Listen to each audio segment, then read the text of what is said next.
Here we go. Hello all, this is DBJ.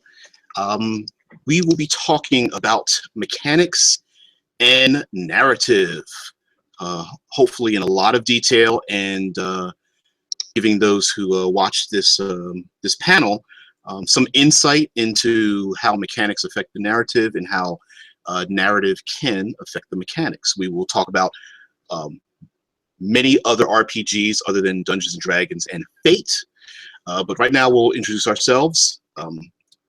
Again, my name is DBJ Devarian Jackson. I am part of Critical Hit Publishing. I'm a contributing writer, and my particular specialty is the cinematic environments. So I will have JMB introduce himself. Please go ahead. Hi, on the internet I am known as Chepe or Chepe Le Pepe. Used to be a handle. I've had many handles. I had a channel called Fauntrodden, which had about 300, 400 subscribers. In between, it varied a lot. Small niche channel. I am known for having a bunch of games that nobody's ever heard of and for being very passionate about this particular subject, hence why I was asked to be here. You probably haven't heard of me, perhaps, or if you have, then you've probably been in way too many games with me. That's about it. All right, so we will be getting deep into the weeds with this. So for those who want a general overview, the beginning of this panel, sure. Later on, we're going to get pretty deep. All right. So right now, we're just going to talk about, in very general terms, what mechanics and what is a mechanic, or what are mechanics, and what is narrative, or what are narrative aspects of games. All right. So of course we can go straight to the definitions of what those things are. For example, mechanics are the machinery or working parts of something, and a narrative is a spoken or written account of events or a story. Right. And as simple as that may sound, as far as role-playing games go, mechanics, from what we think of, are the rules, the dice, what's written in a book, the hardened physical things that we see. We open up a page, we turn the page, it tells us what to do. But mechanics also can be those things that are settled into the background of a setting or a story. For example, in classic Dungeons and Dragons, it's generally referred to as like something ancient or medieval. We don't think that there are computers. We don't think of automobiles. So those things are not part of the game. And although it sounds like it's narrative, in many ways it is a mechanical feature. You cannot rely on an automobile in an ancient setting. You cannot rely on a computer in an ancient setting. And that limits your ability to perform certain actions. You can't, leave a tavern and go down the street and make a phone call. You do not have that option. You don't have that choice. As far as narrative goes, we will go into the very many aspects of what a narrative is. But I'm going to pass this over to someone who is far smarter, far more organized than I am. But we're going to talk about those things, mechanics and narrative. So I'm going to let Chepe start us off, sir. All right. Did you want me to expound on the definitions, or did you want me to just go into the subject of like Fate versus D&D as most people think of it? Expound on the definition and then go right into Fate versus D&D. Sure. So narrative, when we think of it, mechanics is the working parts of something. In the context of game design, a mechanic is a system of interaction. So it's basically it's the rules and the processing and all the gears and bobs, bells and whistles that allow you to do a thing or to interact with your character, your world, to resolve an action. The most basic mechanic most people think of is the D20, because it's most common, least common denominator of something. So for example, I want to do something. I have a selection of skills. I have a use of rope skill so that I can tie the proper knot that I want. All right, GM, give me a number I need to beat. 20, 15, whatever. Roll a die. 10. I have a plus 16 because it's Pathfinder to my rope use skill, and therefore I beat the 15, and I can tie the knot that I want to do. So that's a mechanic. That's a basic form of mechanic. Anytime you want to do something, there's something that applies a bonus to a die, and you got to beat a number on the die to do the thing. Mechanics can come in large quantities, a large variety of things, and can be very different from that. Narrative, as we normally think of it, is a story. It's a series of interesting events relevant to a character. So it's a bunch of things that happen that relate to a character trying to do the thing they want to do. So my character wants to become a king. So the narrative is all the conflict, everything that's against him to become a king, all the backstabbing he has to do, all the people he has to betray, all the things he loses and all the things he gains and how he changes as he becomes a king. So the narrative is him trying to become a king and all the weird things that happen as a result and all the things getting in the way of it. Character has a goal, a bunch of things are in the way of the goal, a bunch of stuff happens as a result. Hopefully cool things. If it is a narrative game or if it's a story, then you know there's going to be cool things. Otherwise, why are you doing it? So we have mechanics and narrative. Some people consider them two different things.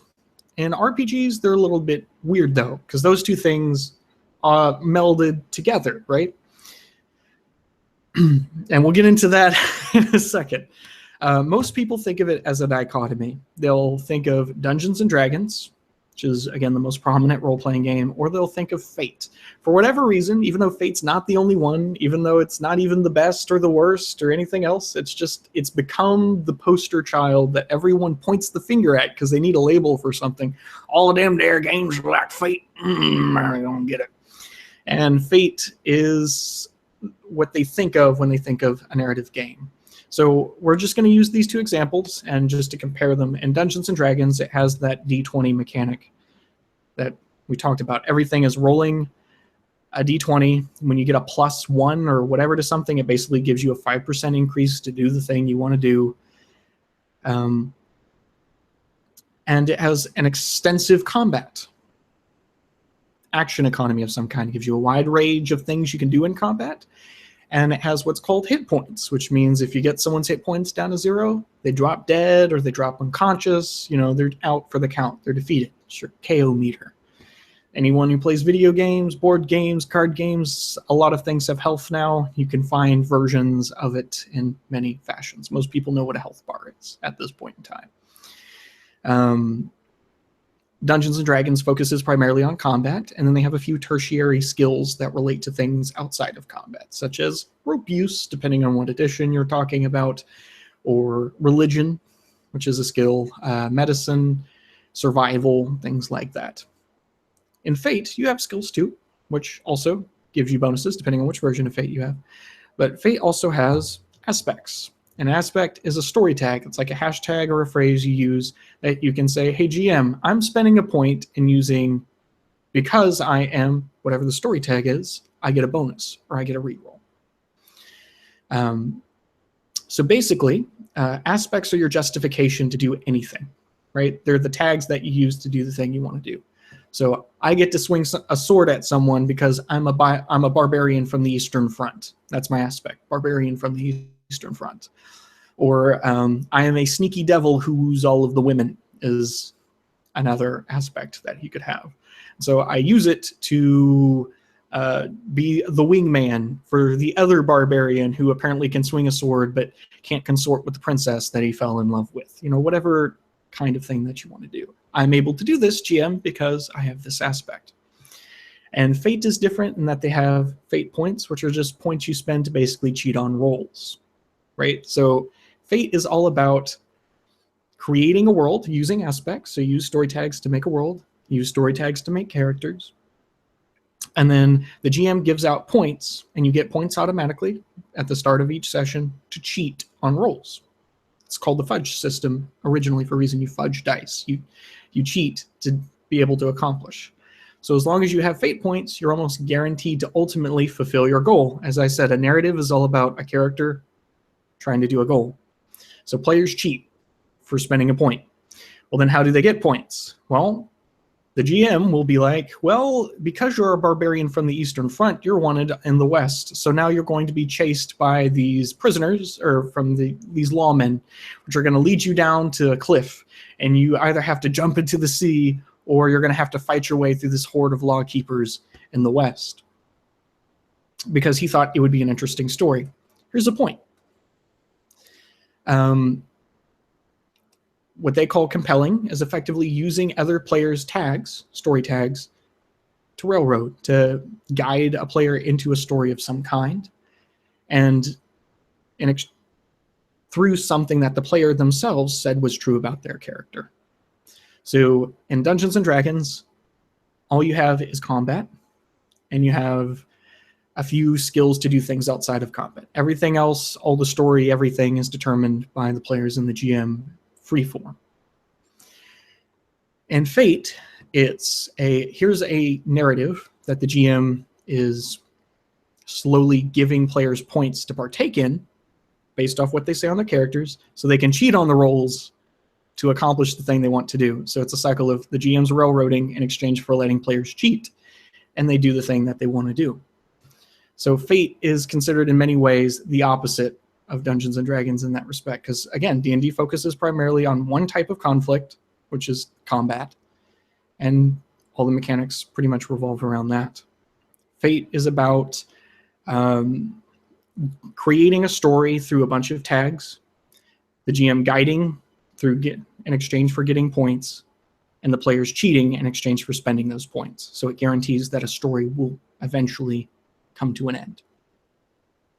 Right? So you have those two very different things. And I think it looks like DBJ wants to say something before I move on with the point. So, well, I was just going to say that in terms of, I'm going to play devil's advocate slightly here. Some would say that there's nothing in Dungeons and Dragons that prevents you from making a story, and that Fate can absolutely be used as a game that involves combat. So I would say any and every game, if the players and GM want to make a story and make a compelling story, there's nothing stopping you from doing that. There's no rule to stop you from making a story, but Dungeons and Dragons has very few mechanical bits and pieces that facilitate creating that story. That story would be created freeform, like Chepe said, within Dungeons and Dragons, right? Whereas in Fate, the person who runs the game, the game master, is essentially there's an economy of spending fate points, and so the troubles that the players get in, which are those tags, those aspects on the character sheet, they will earn them fate points so that ultimately they can spend those fate points to achieve what they want towards the end, right? They get in the more trouble they get into, the more the economy starts to roll in. They get more fate points, therefore they have a greater success at the end. I think some people would probably take offense at the word of cheating. I would say heavy manipulation of what happens, but yes, absolutely. But please go on. but that's the two different aspects, right? It's either and the only way you have to create a story within the mechanics is through combat, right? Or through the combat abilities presented, either through magic or combat in D&D.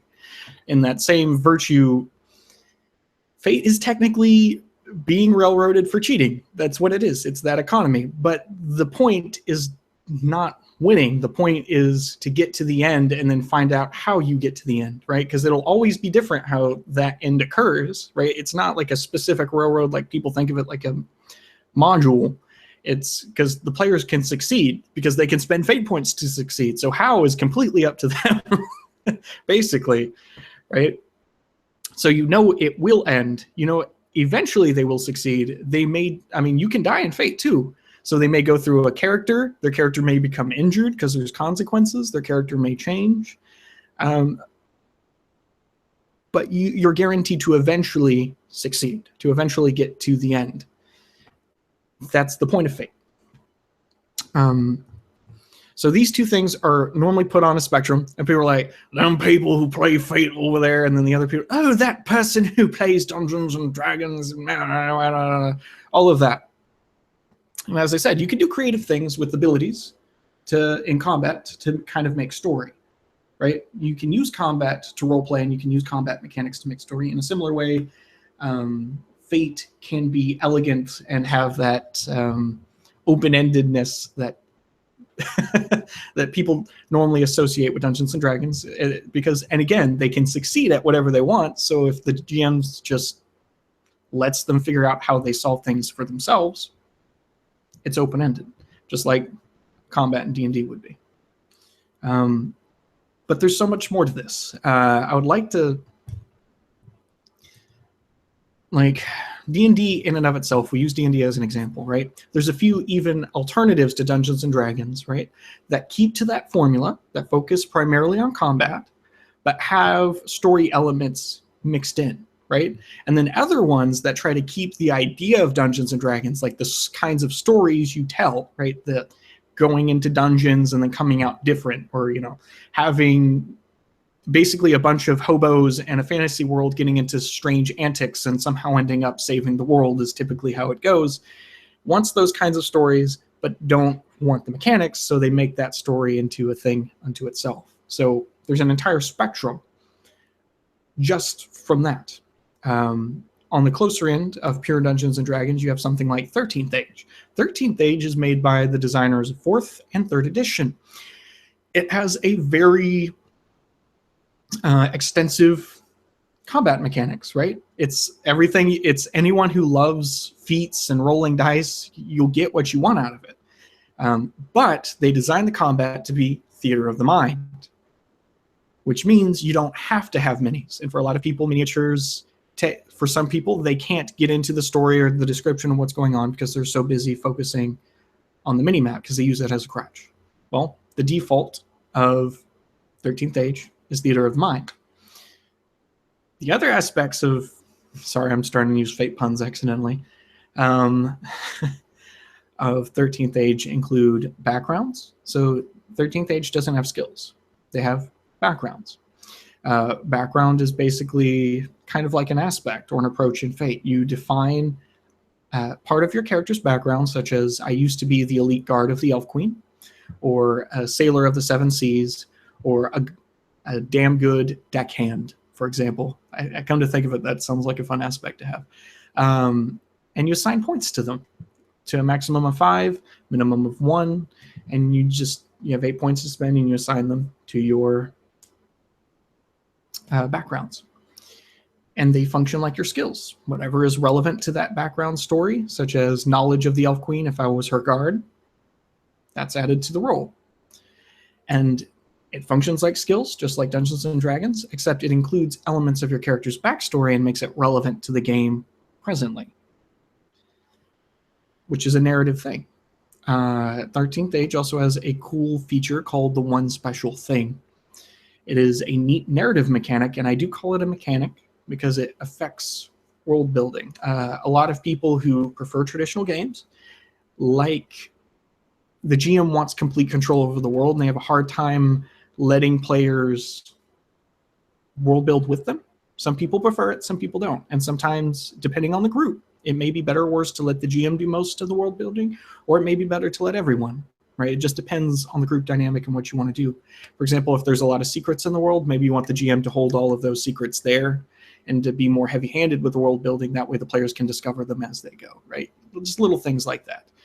And what they do in 13th Age, they have a mechanic called the One Special Thing. The One Special Thing means my character is the exception of the setting to do X thing. So, for example, one of my characters was the only blind and deaf, or not blind, deaf and mute bard, which made him special, right? There's no mechanical benefit to it, but that's the thing that he's known for. And it's also kind of a story thing. GM, this is what I want my character to be known for. This is what makes them special. I want their story to be about this.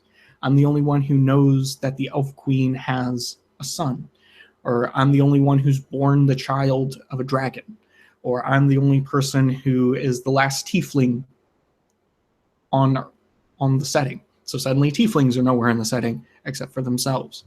All of these are perfectly valid. And again, little narrative things, but again, you have all those, that full-on combat system that you would expect of Dungeons & Dragons, right?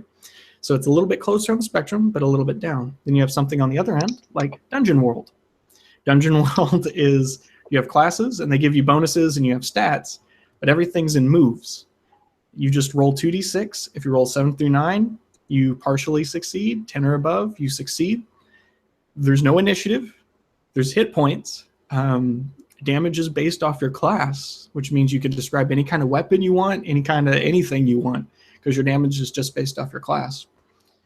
And basically, whenever you roll, it's just to determine what happens in the fiction, what happens in the world at that time. And so that's what a move is. And all your character is hit points and then a bunch of narrative things, a bunch of you roll for this kind of thing to happen in the story. So you have one end that's toward the fate end, that's toward all narrative, that's about the gameplay of Dungeons & Dragons. And then you have something that's the gameplay of Dungeons & Dragons that has mechanics from Fate, basically put in, or similar narrative mechanics. So there's so many more variables, so many different things in the spectrum, other than just Fate and D&D. And so we're going to get into some of those games and some of those topics as well. And I know DBJ wants to say something. I'm sorry. Yes. Well, no, I was just going to make a point that for those who feel that they only fall on one end of the spectrum or the other, what you've just described, especially with a game like 13th Age, I'm sure you're going to bring up Song of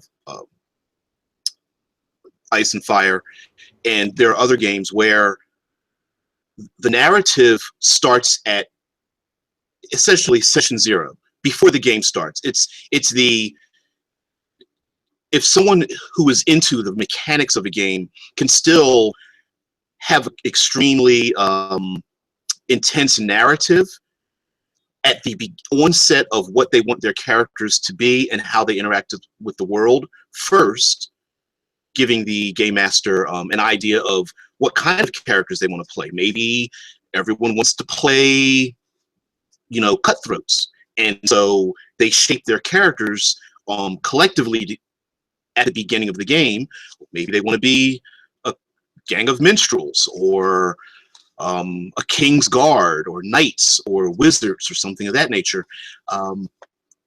They could all be relatives scattered to the winds and get together when a loved one dies at a funeral, and that's how the game starts. That narrative can be placed in the beginning of just about any mechanical game. You know, really, hey, let's get together, let's play classic Dungeons & Dragons, and we're all, you know, gnomes and, you know, garden gnomes fixing people's, you know, broken dishes or something. It could be silly, but narrative at the beginning of games, especially with like 13th Age, actually has a mechanical effect in what happens when the story is told later on. Okay, as opposed to, say, Fate, which has a narrative effect all the way through the game. The narrative has a mechanical effect all the way through the game. So we're going to talk about some of these other games where the narrative starts to bleed from session 0 all the way through our game sessions. And I'm assuming you're hinting at prescribed versus emergent narrative, right? So I use big words. I have a bad habit because I like having terms for things. You can also have various different camps. There's an idea that there's a prescribed narrative, like what we talk about in Fate, right? Where you determine the kinds of things that are going to happen before the game starts, right? That's a mode of play. That's what we think about when we think of a narrative mechanic. We think of narrative as planning out what should happen before the game starts. Session 0 is like, hey GM, I want to face my sworn enemy. Hey GM, my long lost wife is actually a tiefling. Hey GM, my race is fighting against, I don't know, the flumps from another dimension, and they're spreading disease everywhere, and I'm finding a cure for the disease, so I need to find a cure for the disease by the end of the game. Whatever it is. You can also have an emergent narrative. This is a whole nother camp. I know within the Brigade, like Runeslinger is probably the biggest person to promote this style, which I enjoy it a lot as well. And that's just, you have the game happen. You have the opportunity, reasonably, for whatever your character would have the opportunity to do within the world. And then the narrative is whatever happens in the game. So you just play the game, and then narrative is looking back on the game. What happened was the story, whatever happened. We just let the dice and the decisions determine what happens. There's mechanics that allow for narrative to emerge from the dice. Edge of the Empire is probably the greatest example of this coming to my head. Edge of the Empire has a bunch of special dice, and it basically doesn't just determine whether or not you succeed or fail. It determines whether or not you succeed and a bunch of bad things happen, or you succeed and a bunch of good things happen. Or you could have something really, really, really, really good happen, like extreme success, while simultaneously failing horribly, a cataclysmic failure at the same time, right? It creates all these different prompts for narration. And so you have an emergent narrative that comes from that because the situation's constantly changing, right? And you have to interpret how many of those things happen. Each little complication that comes up can have different mechanical effects, or it can have a narrative effect. It can be either or. So, right, so there's a system in place to where the player can be like, oh, I'll take 2 stress because my character's stressed out because he failed this roll, or because he succeeded, but the blast from my grenade got in my face, and now it's starting to irritate my migraines or something. Say my character has migraines, and so now he's taking 2 stress. And then I'm getting a disadvantage on the next roll because of the chaos that's ensuing because of the grenade, right? All of these things are mechanical things that can happen negatively because of the dice that I rolled, even though I succeeded. And I can interpret those with the player as the GM in many, many, many different ways, which is cool, which creates an emergent narrative, right? It happens after it as a result of play rather than just we chose what should happen before the game starts. And so you can even have, and this is what DBJ was saying, which is like, there's games that have narrative things built into the mechanics so that the narrative continues even long after you chose what it did at the beginning. Another cool example of this is, what's the name of that Angels and Demons game? It's classic. You're muted, so. In Nomine? In Nomine, that's it. And Nomine has a mechanic where if you roll 3 6s, what you do brings the devil's attention, right?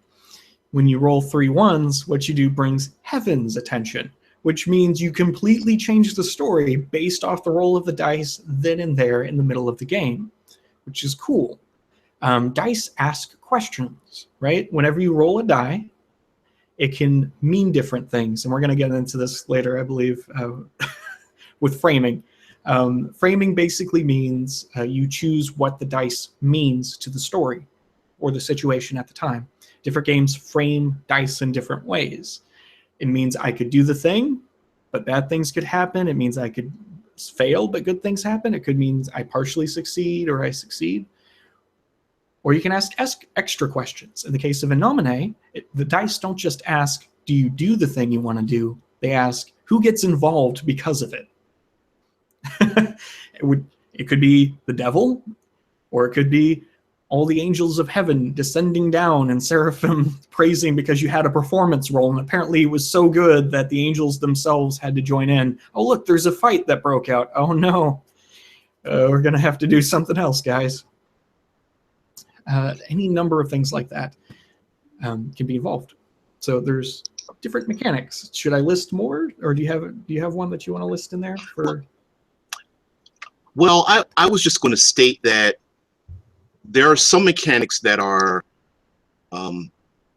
essentially pass fail. Okay, Dungeons and Dragons uses a D20. The game master or dungeon master sets a target number or a DC difficulty class or something. Beat a 15. You rolled a 14 or less, you fail. 15 or above, you made it. Right. That system is what we call pass fail. Right. So there are some players that will describe what happens. How did they succeed? How did they fail? Maybe a third party reaches in. I go to swing and the wind, knocks us both down or something, I miss. But essentially, that is not a narrative concept. That's just a mechanical thing of passing or failing. It's going way beyond that is Edge of the Empire dice. All right. And it's not necessarily a numeric pass fail. It is, you know what, you did really well, but this other bad thing happens. Or, by the way, this other lucky thing happens on top of you successfully performing this action. And so it's not just pass fail, but it's what sometimes is referred to as, it's yes, no, and or, if then. Sometimes you'll hear these terms passed around with narrative players where you succeed or fail, and then they'll add the words and but, right? So you succeed, but something happens. You succeed climbing the wall, but you make a lot of noise. You fail, but no one hears you. The guard passes by. You now have the opportunity to maybe do it again, right? And of course, players and game masters can insert those things into some mechanical systems, but of course, we're using some extremes where we're using Dungeons and Dragons because it's the big boy on the block, and using other games. But Dungeons and Dragons actually does not have that gradient of success or failure unless it's inserted. For example, I believe in the Dungeon Master's Guide, there's an option to have a partial success and partial failure in one of the chapters. But we will talk about those things as well. We might as well get into it now. Framing die rolls. This is narrative positioning and framing. These are two things that dice can do, which makes a system completely different from another system, and what makes one system tell different stories from others. Or if you insert the mechanics, you can make Dungeons and Dragons if you want to tell a certain kind of story. Framing, as we said before, is saying this is what this role means, right? It's what questions is this role asking. Narrative positioning is the situation at hand. It is the significance, right? It is the what's going on. A game that we've played that's all about narrative positioning is Blades in the Dark, which Blades in the Dark's conflict system is basically, there's like two gradients, right? It's like how risky something is versus how good of a situation you have, right? So you have danger level and you have difficulty level, both determined between the GM and the player. It's like, do I have the advantage or do I have the disadvantage of the situation? Is this super risky or is this not so risky? And then both the GM and the player kind of determine this, and then they roll the dice to see if they succeed, fail, what bad happens, what have you. So it has different kinds of narrative positions. What was I going to say? Okay, so yes, I know. Different die rolls ask different questions, right? They frame situations in certain ways. In the case of Edge of the Empire, it's all about every time you do something, something else happens, right? It's all about constantly flowing in and out, which is very Star Wars, right? If you notice Star Wars, everyone's jumping between things. Someone tries to do something, then they bump into a door, and then the door opens up, and then, oh, there's a captive here, and then suddenly that NPC suddenly becomes a part of something. it's very little. It's not just pass and fail. It's always like everyone's tumbling over themselves and something else is happening as a result. So Edge of the Empire, in that sense, one, fits Star Wars, but two, the dice keeps things moving. It keeps things in flux. And there's so many more questions that can be asked. A great example, Vincent Baker's game, Apocalypse World, has one of my favorite social mechanics. And I can't remember exactly what it's called. It's essentially an empathy move, right? So you roll 2d6, and you get 10 or above to succeed, 7 or 9 to partially succeed, you know, the normal thing. But what it says, it doesn't say, do I persuade the person to do the thing? The question that it asks, if I succeed, I find out what it would take to get the person to do the thing that I want them to do, which again, that's a homebrew mechanic you can add to Dungeons and Dragons if you wanted. You can't do a persuade roll. You do a I find out what it would take to persuade the person roll. You can't do a seduction roll. I find out what it would take to seduce them. It's a more interesting question to ask because you can build story off of it. You can build characterization off of it. Suddenly that character is a person. Like, you have to do something in order to get them to do something. That's kind of how normally politics and intrigue actually work, right? And it's more narratively interesting, and it keeps the story moving forward. Another way, Burning Wheel is a game that's considered on the spectrum of Fate, but if you actually look at Burning Wheel, it's probably one of the most mechanically complex games I've seen. Like, it's a very detailed game with a lot of subsystems and a lot of points and economies. But the cool thing about Burning Wheel, again, it's another rule or mechanic you can steal for your games. They have a thing called Let It Ride, which several other games have. It means whenever you make any kind of skill roll, it doesn't mean you pass or fail. What the skill roll determines is whether or not you can do the thing in that circumstance.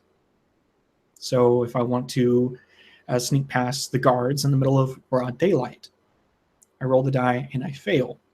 That doesn't mean I can't sneak past the guards. It means for this situation right now, at this day and time, in broad daylight, I'm not going to be able to sneak past the guards in this castle. Maybe there's too many of them. Maybe the situation just doesn't allow it. So I need to change the situation. What if it's nighttime? GM's like, okay, now you can make a roll again to try to sneak past the guards. Because again, you have the cover of darkness. Or maybe if I disguise myself. Maybe the disguise doesn't work initially. Maybe you need a better backstory, so on and so forth. The Let It Ride principle means that it doesn't say no. It gives you, okay, you can't do it in this situation, so player, you're going to have to change the situation, then you can attempt it again, which creates story, right? Because as I said before, a story is all about character, which in this case is the player, having a goal, something getting in the way, and then the player figures out a way, or the character figures out a way around the problem to get to the goal. So that one little rule right there creates narrative. It keeps it flowing. And what's cool about that is that the dice end up creating the narrative because of it, right? Because that conflict didn't exist before. That issue, that problem wasn't created until after they failed that roll. So dice can... Now I will add on to that. Fate, far end of the spectrum. Usually the poster boy for narrative games, but Fate has something that can be stolen and used for other games, and that if you roll well, I believe it's if you roll 3 or more, but essentially if you succeed with style, and there are other ways to do this, of course, you can do something called, you can invoke an aspect, okay? And it's a general term, meaning that you've succeeded so well that you either cause something or you can take advantage of something to use later to give you a greater chance of doing something else. I know that sounds very general, but an example would be using medieval terminology or something. A great warrior is fighting off the goblinoids or something, and swings his sword at them and hacks one and hacks another one, and because of the ferocity, now they can invoke an aspect to scare off the other horde that is coming towards them. Or maybe it's muddy and it's raining or something, and so then he can invoke the idea of using the mud to not only strike one of them but have them fall down because of the mud, right? And this can be used for many games, and it is used. For example, if you roll a D20 games, you could say, well, if you roll 5 or more above what's needed, you gain this extra benefit. Not only do you strike the enemy, but they flinch and retreat back from you for a moment, or they are blinded, or they are disarmed, or they change their target. Maybe you try to hide from them, or try to duck behind a large pillar or something, and then they find another target. That narrative shaping of not only am I just rolling to attack, damage, rinse, repeat, you can add those elements into the game, especially if that game has a mechanic that allows you to do so. And so, like Edge of the Empire is a perfect example. Fate's a perfect example. Some of these other games where your extreme success or sometimes extreme failure allows a complication to arise in the game.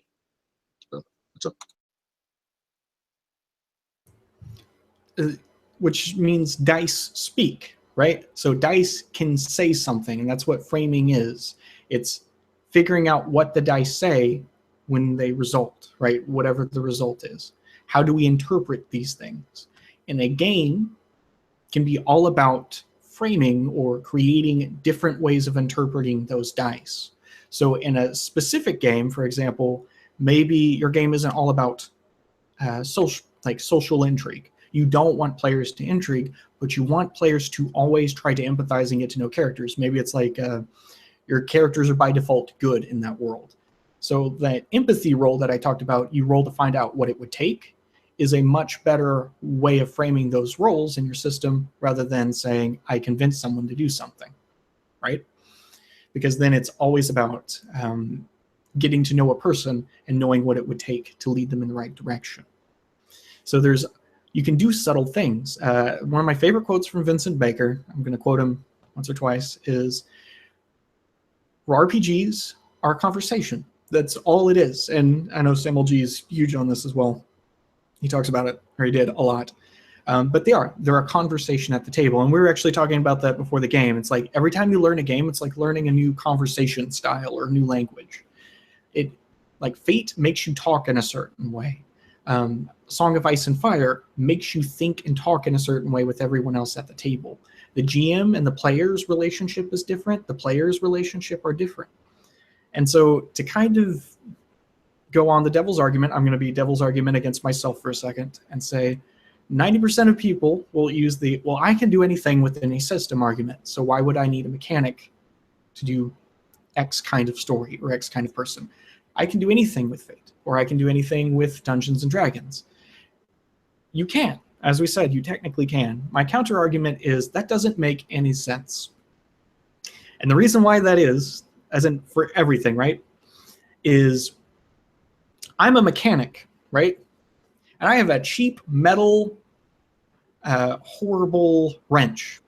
Because I'm a good mechanic, I should be able to use even the cheapest of tools to fix a car.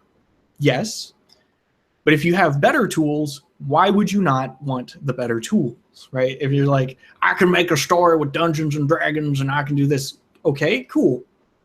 If you want to do it and you want to put in the extra work to do it, you can. But there's nothing against you. But the argument of saying, why would you want better tools to do something is nonsensical, right? It's the same way with Fate. Like, I want to do this extreme tactical combat with Fate. You can, but as I said, you could put in the extra work, or you could find a game that already does it, which does it better, and you could just do it. Like, some games are designed to tell certain kinds of stories because they frame, using the teaching terminology here, dice rolls in different ways. Dice mean certain things in certain games. And the characters mean certain things in certain games. And I hope we can get into a few examples, at least, in a second. And it looks like DBJ wants to say something, so I'll I'll back out for a second. Well, while Chepe looks for what he's going to look for, I was just going to say that just as role-playing is a conversation, sometimes we also tend to fall back into a ritualized way of describing things within the mechanics of the game. And I'm going to give you the most classic, overused, so overused that we don't even think about terminology in Dungeons and Dragons, which I feel is completely wrong. And that is, I roll a d20 to attack something, or someone rolls a d20 to attack me, and you hit or miss. And actually, it should be described as it was effective or ineffective, right? Someone wearing plate mail with a shield that someone shoots an arrow at them, or a tiger attacks them, or the owl bear goes to bite them on the shoulder, doesn't miss. They are just ineffective, right? And strangely enough, as much as Dungeons and Dragons is based off of wargaming, what ends up happening is that there's this gap in the numbers that allows you space to narrate how these things happen, right? So you have your armored, fully armored, mailed and shielded paladin, and you have your very quick, very agile, rogue, who may both have the exact same armor class. But narratively, as the game goes, Dungeon Master, Game Master rolls the dice and doesn't make it, okay? Did they miss? Well, maybe the quick person, sure, they missed. The owlbear goes to strike them and bite them, and narratively, the person describes them rolling out of the way or something. But with the one armored, no, maybe they didn't miss. The beak, snatches around the shield, or grabs onto the armor, or he holds his sword up, and the claws, are held back temporarily or something. And this, to me, is the gap that I like to look for in mechanical systems, which allow me to add narrative choice without affecting the mechanics at all. So I just had to put that in there, because it kind of irks me sometimes when people say I hit and I missed, and I'm like, it's Dungeons and Dragons, you didn't miss, it just bounced off of something. Don't you imagine it? So anyway, I just, it's a pet peeve of mine, so I'm gonna let it go now. We can move on. Which is strange, because you notice that doesn't happen as often in something, at least I haven't noticed it as often in something like RuneQuest, or in something like GURPS, where there's a lot of opposed roles, right? For some reason, whenever it's an opposed role, people think of it like two things clashing against each other, because two roles are clashing against each other, because there's that tactile input. So just because of the mechanics, because you have a static AC, people tend to assume that you just missed, because you missed the number, right? So that it's a weird way where even the mechanics themselves have kind of influenced how we narrate them, just on a subconscious level. Just a funny thought. So even in that small example, right, even without intending to, mechanics mold how that conversation takes place, right? And so you can define in roles such as the let it ride principle, various other things, how those mechanics occur, and what that means for your story. For example, in investigation, as I said, what if your game needs investigation stuff but isn't all about investigation? Legend of the Five Rings, for instance, is about this.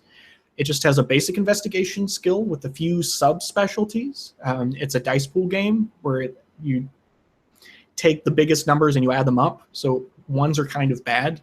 The specialties let you re-roll ones, right? So it's good to have a specialty when you have that specialization in something. An investigation is used as just, there's a target number, I roll the dice and I try to beat it. But I can increase the target number to get extra clues from the GM. I'd be like, GM, I want to make 4 raises, which is like plus 20 to the target number, which is crazy.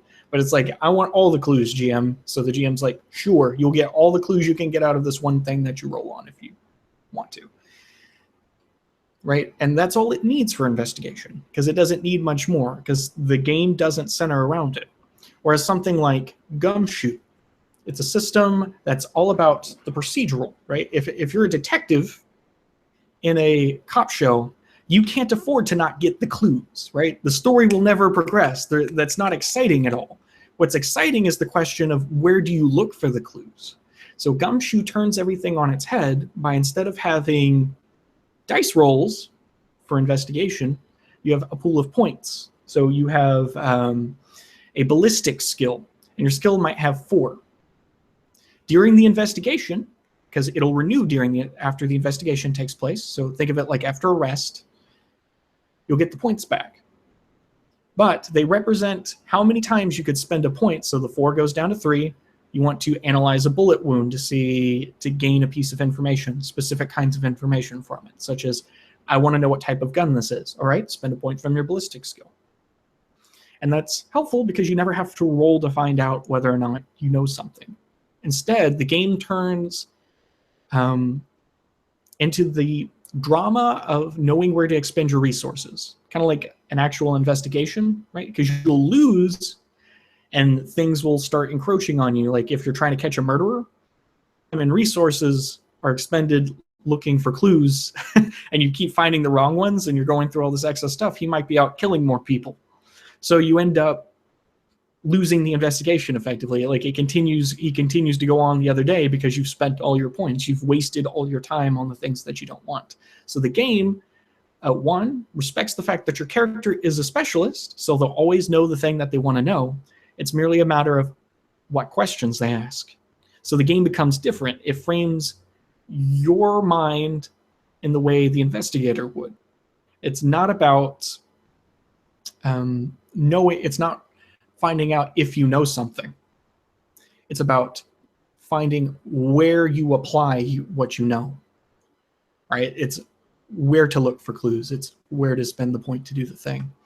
And so 2 completely different things, right? 2 different focuses. One is just a basic investigation skill, because that's all L5R needs, because it's not that about investigation. And then for like a police procedural, like Gumshoe, it has this whole different system, right, to prevent you from getting that stumbling block of not getting the information or the information. And something that I've just noticed about these other games, like Gumshoe, like L5R, and many others, is that just as Dungeons and Dragons has hit points, you've probably heard the term economy, right? Just as in Dungeons and Dragons, hit points are essentially an economy of resources, right? How often or how much can my body be abused before I'm no longer effective?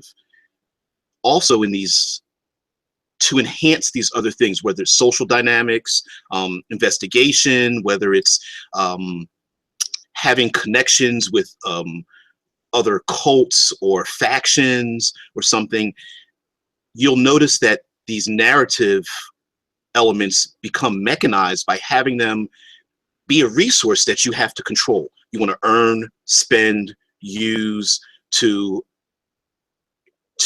further the story and to allow the players to engage in those things. Now, I couldn't tell you what game you're playing and whether you want to introduce those things, but I'll give you for an example.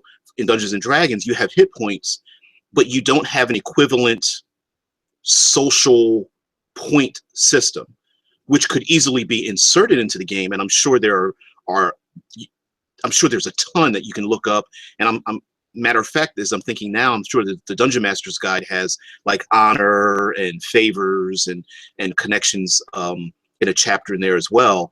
But if you are looking for a way to encourage players to become more narrative, I would suggest turning it into an economy, or finding a game that has a really good system and just lift it up and place it in the game that you're using. Because if that tool's been created, it's probably been tried and tested. Like Gumshoe is a perfect example of how to do an investigation. You're not rolling pass fail.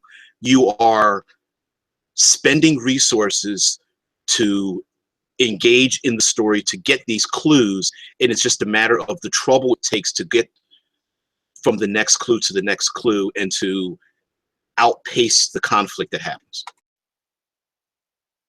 Yes. And as a secret of game design, Savage Worlds is basically Fate. Like a lot of these games, Mutants and Masterminds is basically Fate with feats. It's all an action economy resource. Anytime, like if you think about it, you have like Wild Talents, Mutants and Masterminds, Savage Worlds. Hey, GM, I role-played a thing. Here's Benny. It's a Fate point. If you want a game to be Fate, or if you want a game to be narrative, or to create that economy, you can just say, I will give you a cheat point in exchange for role-playing your character or getting into trouble, whatever you want to do it. It's experience in the Cypher system in Numenera. It has the same thing. Only instead of just using it to cheat rolls, you can also use it to level up your character. So that's also cool because there's a different dynamic there. But that's a whole different discussion. That's not narrative related. That's a whole different bag of tricks.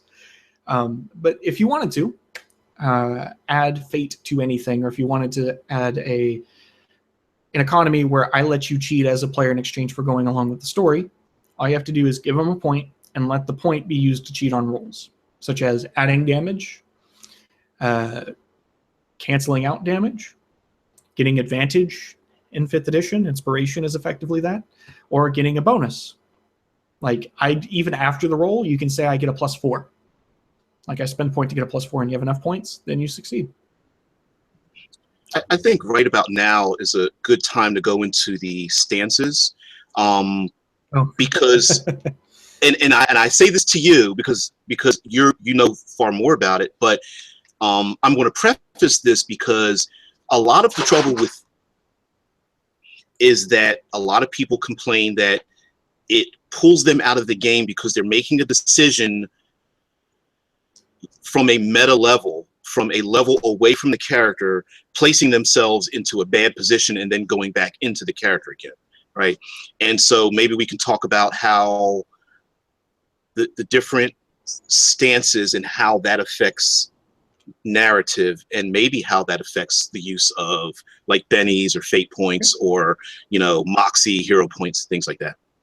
That brings me to one of my examples too. So I prepped examples. I got like a whole stack of books right here to show.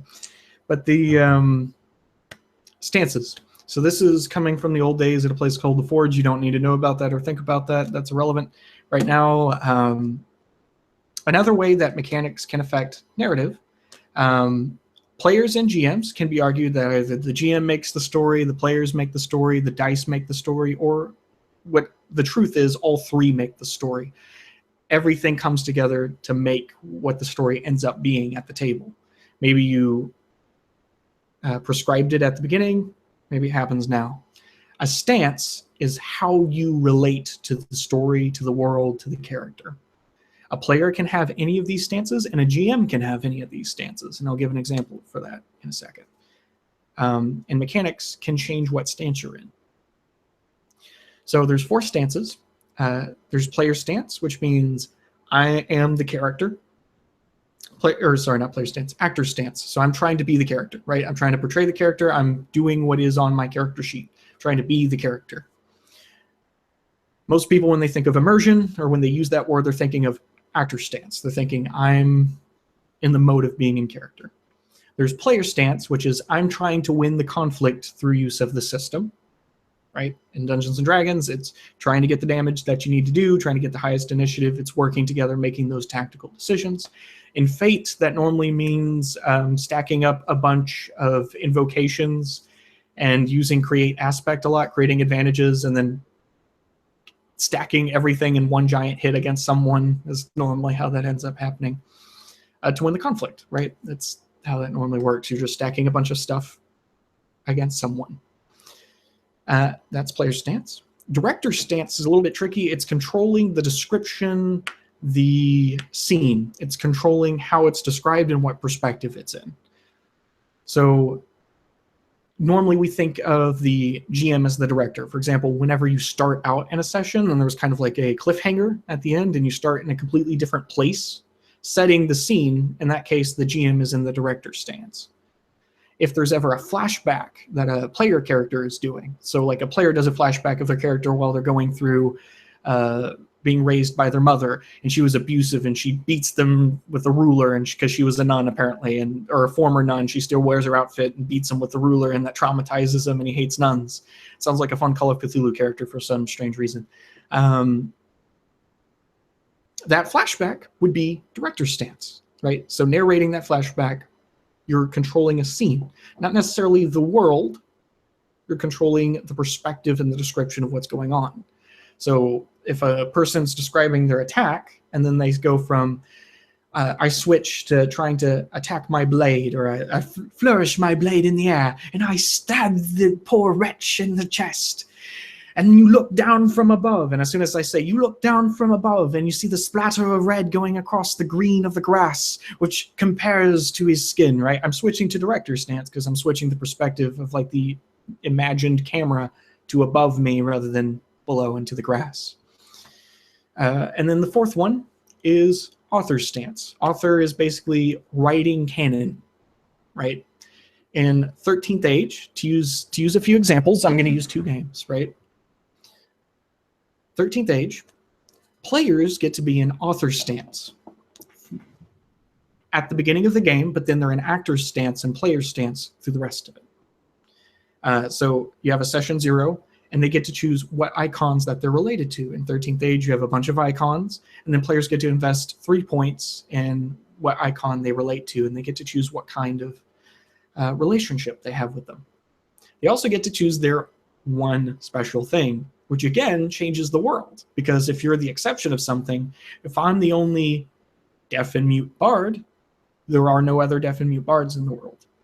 So they get to change the world. They're in author stance by doing that. But as soon as the game starts, they're in actor stance. They're playing as their character, they do that. And as soon as combat starts, they're in player stance / actor stance. You can be in both at the same time, and you can switch between the two. World of Dew, which is my example, is a really interesting game where you play as people in Edo, Japan. If you've ever seen the the movies like Seven Samurai, or if you've ever seen Samurai Champloo, that cartoon, like that's a really good example of the kind of time period that we're talking about, like at the end of the Tokugawa shogunate. And the main mechanic is you get a bunch of D6, also based off aspects, also based off of your traits, your virtues, and various other things, and you roll dice. And the winner gets to narrate what happens. So you don't roll to decide whether or not you succeed. So if the player wins, they get to narrate whether or not they fail or succeed, right? So they get to narrate how it happens. And then you do this thing called wagering, where you set dice out of your pool, and whoever's involved, starting with the person who won, gets to add a consequence to what happens for each dice that they wager, right? And even if you lose, as long as you roll above 10, you get to add consequences. So then the scene starts carrying out where each person takes turns creating circumstance after circumstance, consequence after consequence, what happens, which means everyone, including the GM and the player, is in director's stance, because the mechanic itself creates a scene. First, you have a setup. The player you start out building a city, so that's author stance. So just like in 13th Age, you start out in author stance, because everyone at the beginning of the game of World of Dew takes turns helping build a city, and you create set pieces basically. So there's a brothel, there's a dock, there's a police officer's stand, there's an old shrine that is abandoned. So if there's a duel in the old shrine, the player gets to choose where they want to go to do the scene. So the player is in director's stance. Then they're in actor stance whenever they're talking with whatever NPCs there at the old shrine. And because of the mechanic of World of Dew, everyone gets to be in director's stance whenever the dice is rolled, where primarily the GM is until the dice are rolled, if that makes sense. So mechanics can influence what stance you take. So because of the mechanics of 13th Age, the player gets to have a little bit of authorship, just a tiny bit, not a lot, just enough to let them have a small influence in the world and to make their character's backstory relevant to them. And then they're in actor stance for the rest of the time. You switch between director's stance and actor's stance as a player constantly. And as a GM, you switch between author stance, so you write a bunch of stuff, you make up NPCs, you do everything reacting to what the players are doing, and director stance constantly. So these different relationships can be also framed by the dice. Because again, because of how World of Do works, people are in director stance. The dice mitigate what stance you're in because of the system. In the same way, we played a game called Blades in the Dark. In Blades in the Dark, they have one of the best downtime mechanics we've ever seen, right? Whenever you're in downtime, whenever you're not in a mission or not on an adventure, you get 2 actions. And every time you take an action to do something, you make a roll and you do the thing you want to do. Well, effectively, you're not just in actor stance or player stance whenever you are in downtime, because it's open-ended. So you can be anywhere in the town. The player's also in director stance while being in actor stance and player stance at the same time. So it frames it so that you can be in all 3. While you're in a mission, you can have author stance in Blades in the Dark, because it has a mechanic where if you don't have a thing that you want, you can pay with a mental stress track called stress to do a flashback to get the thing you want. So you can author a circumstance that happened in the past to have something convenient for you now. Of course, there's a price to be paid. If in Blades in the Dark, it balances this narrative ability for the player by giving, once your stress track reaches a certain level, like bad things really happen and you don't want that to happen unless you're a certain type of player, in which case, more power to you. You want your character to become insane. So it's like an insanity track, basically. If you've ever seen Darkest Dungeons, that video game, basically you start developing negative traits every time your stress track goes. And so there's tons of ways of framing this, right? There's different stances players and GMs can take. So you can have a mechanic where the players author certain things, so it limits what the players can do to add to the world, but it gives them the ability to do it in that specific context. It can give them power of the description, but in a certain context. The GM as well, which means that you could have games that limit the GM in certain ways and limit the players in certain ways. It creates a different narrative. So mechanics can moderate the process of creating a story. So we've seen before where mechanics can influence a story. They can actually regulate the process of making the story as well. So they can both enable and limit and stretch it. I want to say that the excuse me, having a mechanic that controls a narrative implicitly means that and this is kind of a strange thing, that a game, no matter what happens, is like it's a run on a sentence, right? It's the idea of like being in school. I don't know how many people have done this, but where you're in a creative writing class and the teacher writes one sentence and then each person has to add an additional sentence onto this story. And as each sentence is written, it reflects back to the information above it. And so it starts to get more and more complicated. And I think one fear of using any kind of narrative element is that somehow there's a hard stop and that the game master is unable to, or maybe unwilling to right the ship because it may go off in directions that they haven't planned for, or that they don't want their world to go into. And I think when you see these narrative mechanics, for the most part, they are very limited in scope.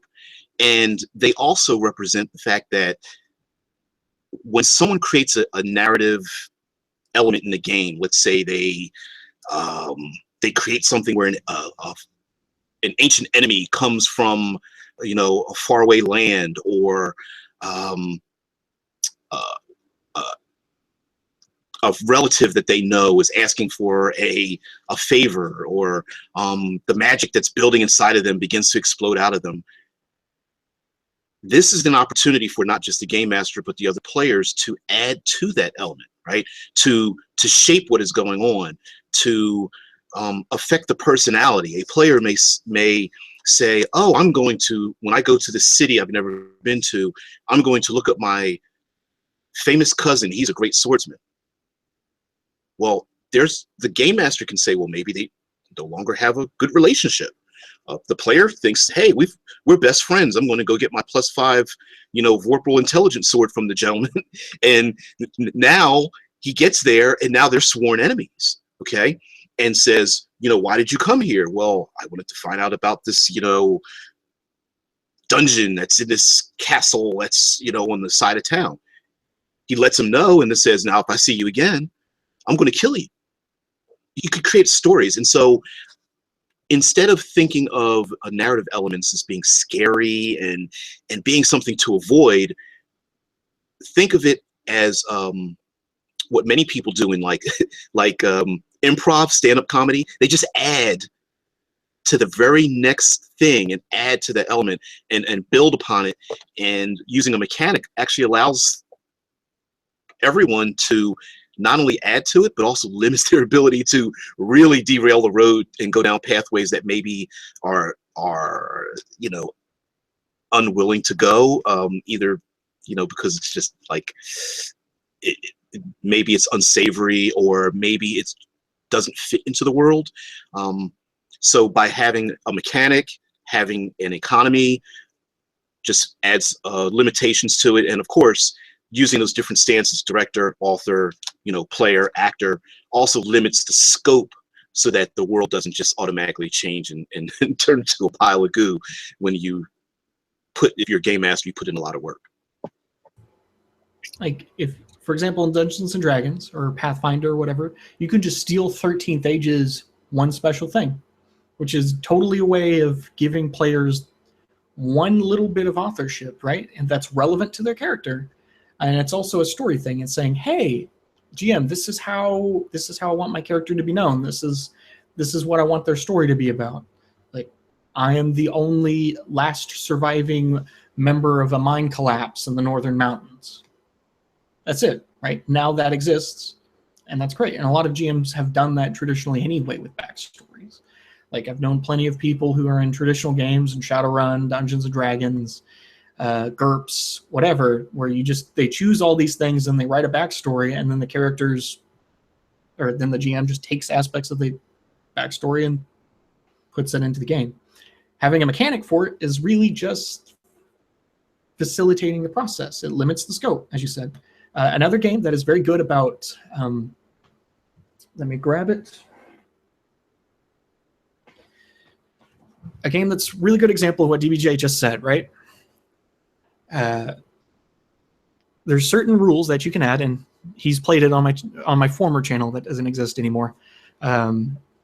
Before Interest B, you remember Interest B, and so Interest Bay is a game that only has 4 rules. It uses cards to determine things. Don't freak out. It's a randomizer. You're fine. But it also has 3 narrative rules, and if you want, you can actually just steal these and put them in games, or maybe different games have different phrasings of these rules. And what they do is they limit the scope of what the player can do narratively. A player can create an object on their person, doesn't matter, that is not of immediate use. So if they want a key, they can have it, but they can't produce a key to just unlock a door. They can say, oh, I forgot, I have this key to my locket. Right? And most GMs allow this anyway. They just have it codified in the rules. And what's cool in this one, because they don't specify, like, it has to make sense for the situation, you can do surreal stuff with it, such as I summon an apple and then cut the apple in half, and there's an ant inside, and the ant is holding the locket, and it's the locket of my long-lost love, things like that. You just want to make it surreal. It's a game that's, like, dreamy. You live in a dream world, basically. Another rule is you can come up with any folklore of a town that you're from. So you can come up with the rumors. That doesn't necessarily mean that they're true, but you can make up any rumors from that town that you're from. So you can say, well, everyone says from here. So if you want to do that in your Dungeons and Dragons game, it doesn't have to be true, but they're technically world building a little, because they're like, anyone from X city that they said that they're from often talks about, romanticizes about the pastries of the town on the other mountain, and everyone's always been jealous. In fact, there's a rumor that was going around that one of the bakers actually snuck behind the other baker's back on the mountain pastries or on the other side of the mountains, and killed his wife, who had that inexplicable death by the river. It was the baker, because the baker was jealous of their recipes. You know, things like that. You can just come up with rumors. Like, you can establish narrative rules like that if you wished. And some games benefit from these. Some games don't need them, right? As I said, like Legend of the Five Rings has one skill for investigation because it doesn't need anything more. It has codified, it has literally a code. Like, it is a literal code of ways your character can die socially. You do X, you lose X amount of honor. If honor goes to 0, you're either outcasted, you commit seppuku, or worse. And yes, there's worse.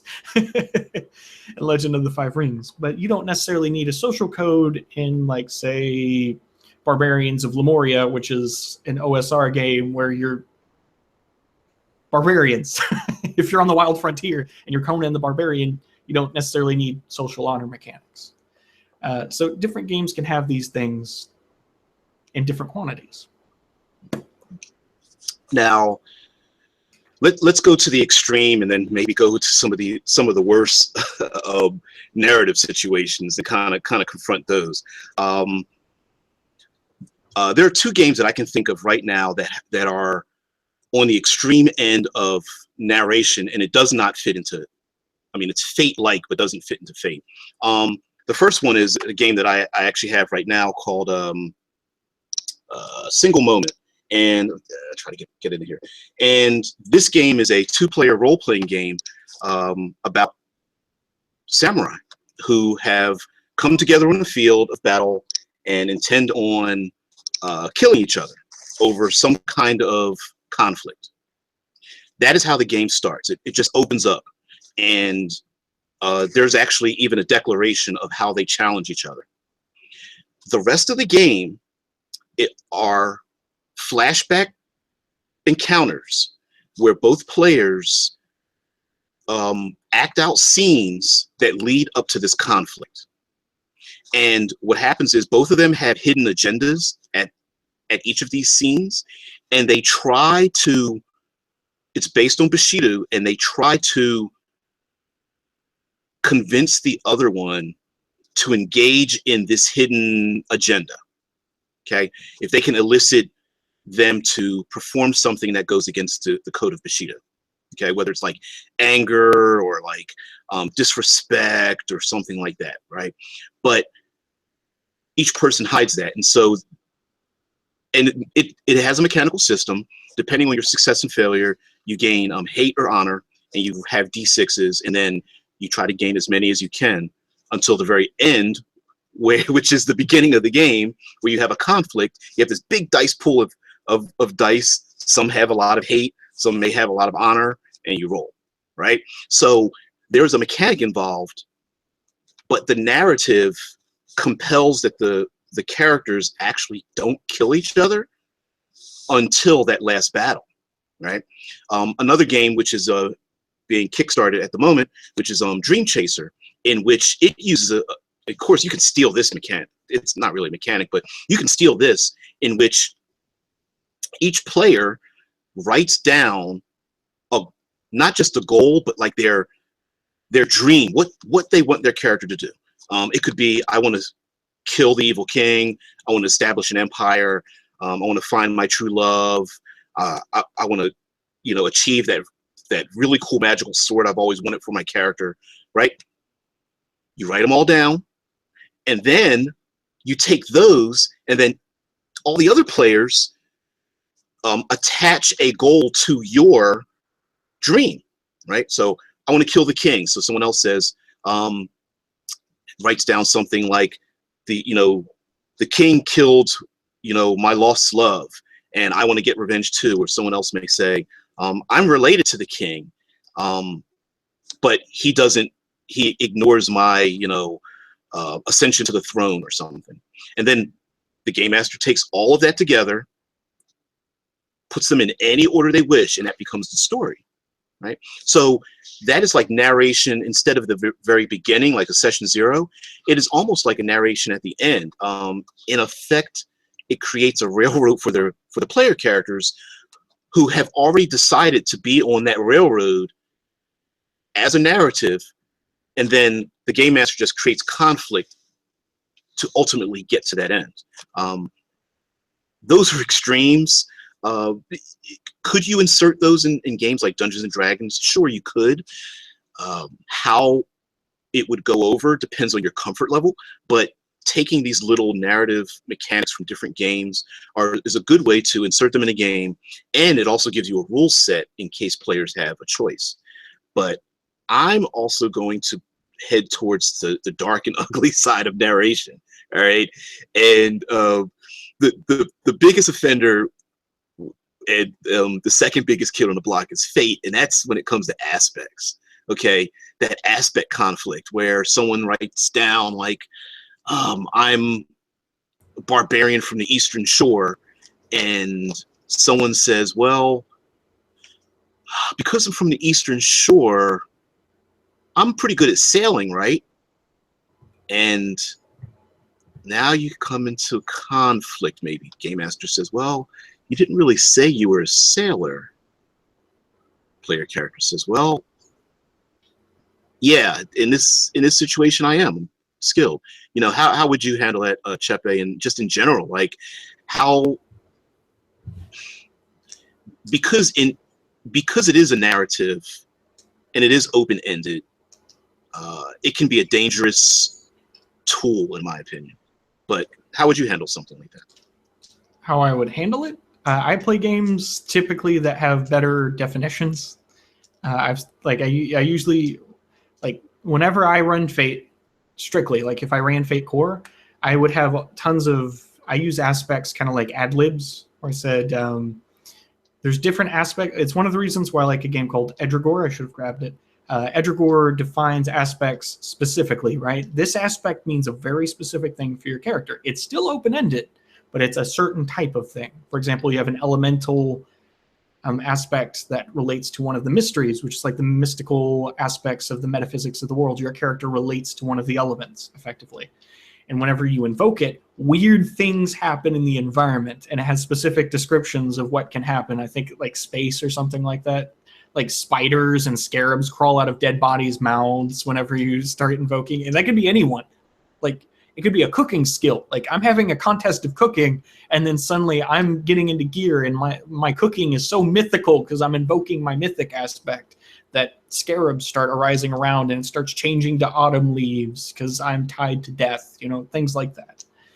They also have your aspects that you use for skills are years of hardship or challenges called winters that your tribe has gone through, which is, again, it's a Native American themed fantasy world, and that's such a cool thing to do, and it's very thematic to that world. We'll get into thematic elements in a second. That's another big one that we wanted to get to, or at least I did, because that's where my interest is. Yeah, of course.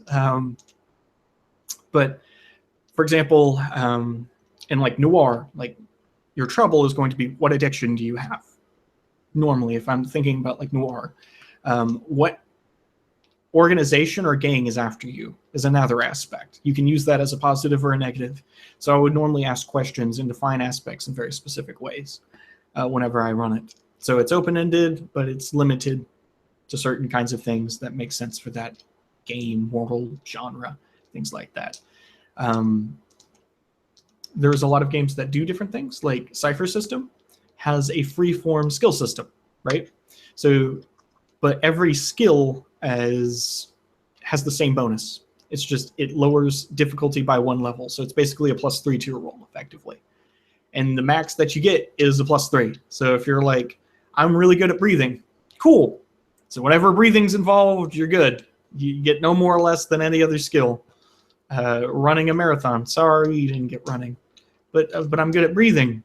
Efficient breathing doesn't necessarily make you a good runner. You're fine. And then you have to have GM authority at that point. Of course, the Cypher system is all about putting all the rules to the players and then just giving GM the authority to say things. And I feel like you're really going to say something about how you deal with it using GM authority. Like a GM can say no. Yeah. Well, yes, but not just that, but just dealing with narrative elements anyway. I prefer a more narrative game than one that is more mechanical, because locked doors. And what I mean by that is, I'm going to beat up on them.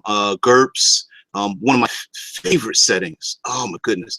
Eclipse Phase comes to mind as well. Games that have like a skill list. When skill lists become like longer than 15 or so, like my mind starts to like wander and it'll fuzz over and stuff. And why I don't like systems like that is because what ends up happening is you have locked doors, right? You have players that create characters, and there's a possibility of having a situation where someone cannot do something. And I prefer I lean more towards a freer form sense of doing things, because it always gives the potential for a player to come up with an idea to do something. For example, let's take like Gumshoe, how its investigative mechanic works. It doesn't lock players into, oh, I failed my investigation roll, now the story can't move forward, right? There's always forward motion.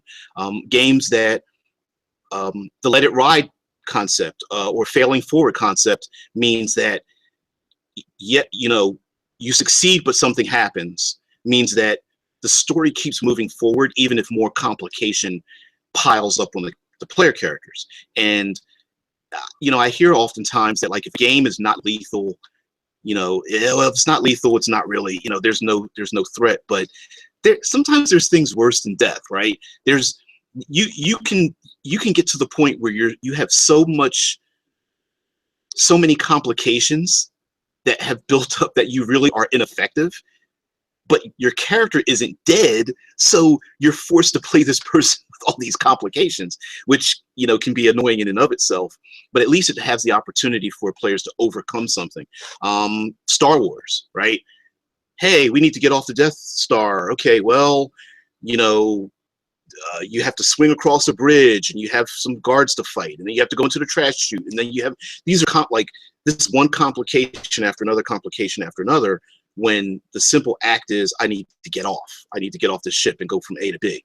Well, there are complications involved. And to me, having a more of a free-form system, whether it's character creation or you're using like fate points or one special thing or something like that, at least gives you have this omni tool, I guess, Swiss Army knife, that it maybe it's not good for everything, but at least it's a possible tool to use for something. I would like to play Devil's Advocate again. Well, I haven't really played Devil's Advocate really this panel, so I'm going to do so now. That's true, or at least that's one possible way around it. The other possible way around it is the Shadowrun or Traveler approach, as I like to call it. Basically, you have a complex system with a very rigid defined skill system like Shadowrun or Traveler. Just you will never throw anything at the players that was never foreshadowed. So the assumption, if you're a good Shadowrun character or good Shadowrun GM, you have to do this. You have to do this or you'll kill people. And Traveler especially, because you can die in character creation. You can die with an arrow, a pen, psionic, like anything in Traveler, because like your stats are your health, but you have like 6 in every stat, so you're not doing too well, right? And you get worse at doing things as it goes down. I love Traveler. That's a taste thing. But as a GM, again, it's kind of like learning a different language, right? In something more free form, it's all about when you say no as a GM. Whenever it's like a hard-pressed skill system, it's when you say yes, or two, it's always making sure the players know what's ahead of them. So if it's foreshadowed, like in a mission, that's why you have the Johnson and Shadowrun. To give them at least most of the information, if they at least try to question the Johnson to make sure if they're not hiding something, they get the opportunity to prep, to ask the questions, to do the thing that they need to do for the mission. So that's the counter argument to that. It's not really a counter argument because really it's just two different ways of solving the same issue. It's either one, the GM presents all the information, or the game assumes that all the information will be presented to them, depending on the style of game. Or two, if you want it more freeform, or if you allow like locked room situations to happen, you allow players to have that omni tool to let them do that. That's why a lot of unskilled checks, or the unskilled check, happens in a lot of games. Like in Dungeons and Dragons, that's why you only have the proficiency bonus, right? So you can still roll a d20 to try to succeed plus your stat, right? It's a high TN, but you still might have a chance. You'll still have that 20. That's why that exists. Right. Even GURPS has default. You can default to another skill. You can, what is it? Intelligence. You can default to an intelligence roll, or like intelligence -4 or something for most skills. There are defaults, and this is where intrinsically tied mechanics and narrative is. Pick the heaviest mechanically induced game, and whatever the player characters create in that mechanical game, that is the narrative they want to play. Yeah. In the game, right? Okay. I mean, essentially, right? You take the player, you take the character sheet. You look at the character sheet. You look at the skills. You look to see what they've written. They aren't phrases like in Fate. They aren't aspects. But essentially, when a person fills a character sheet, that is a narrative of what they wish to encounter.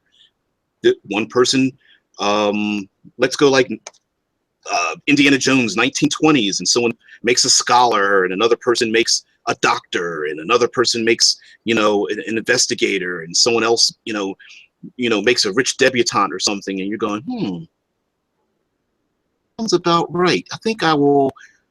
Yeah, that's what they're looking for. If a person makes a sneak, that means they want to be sneaky.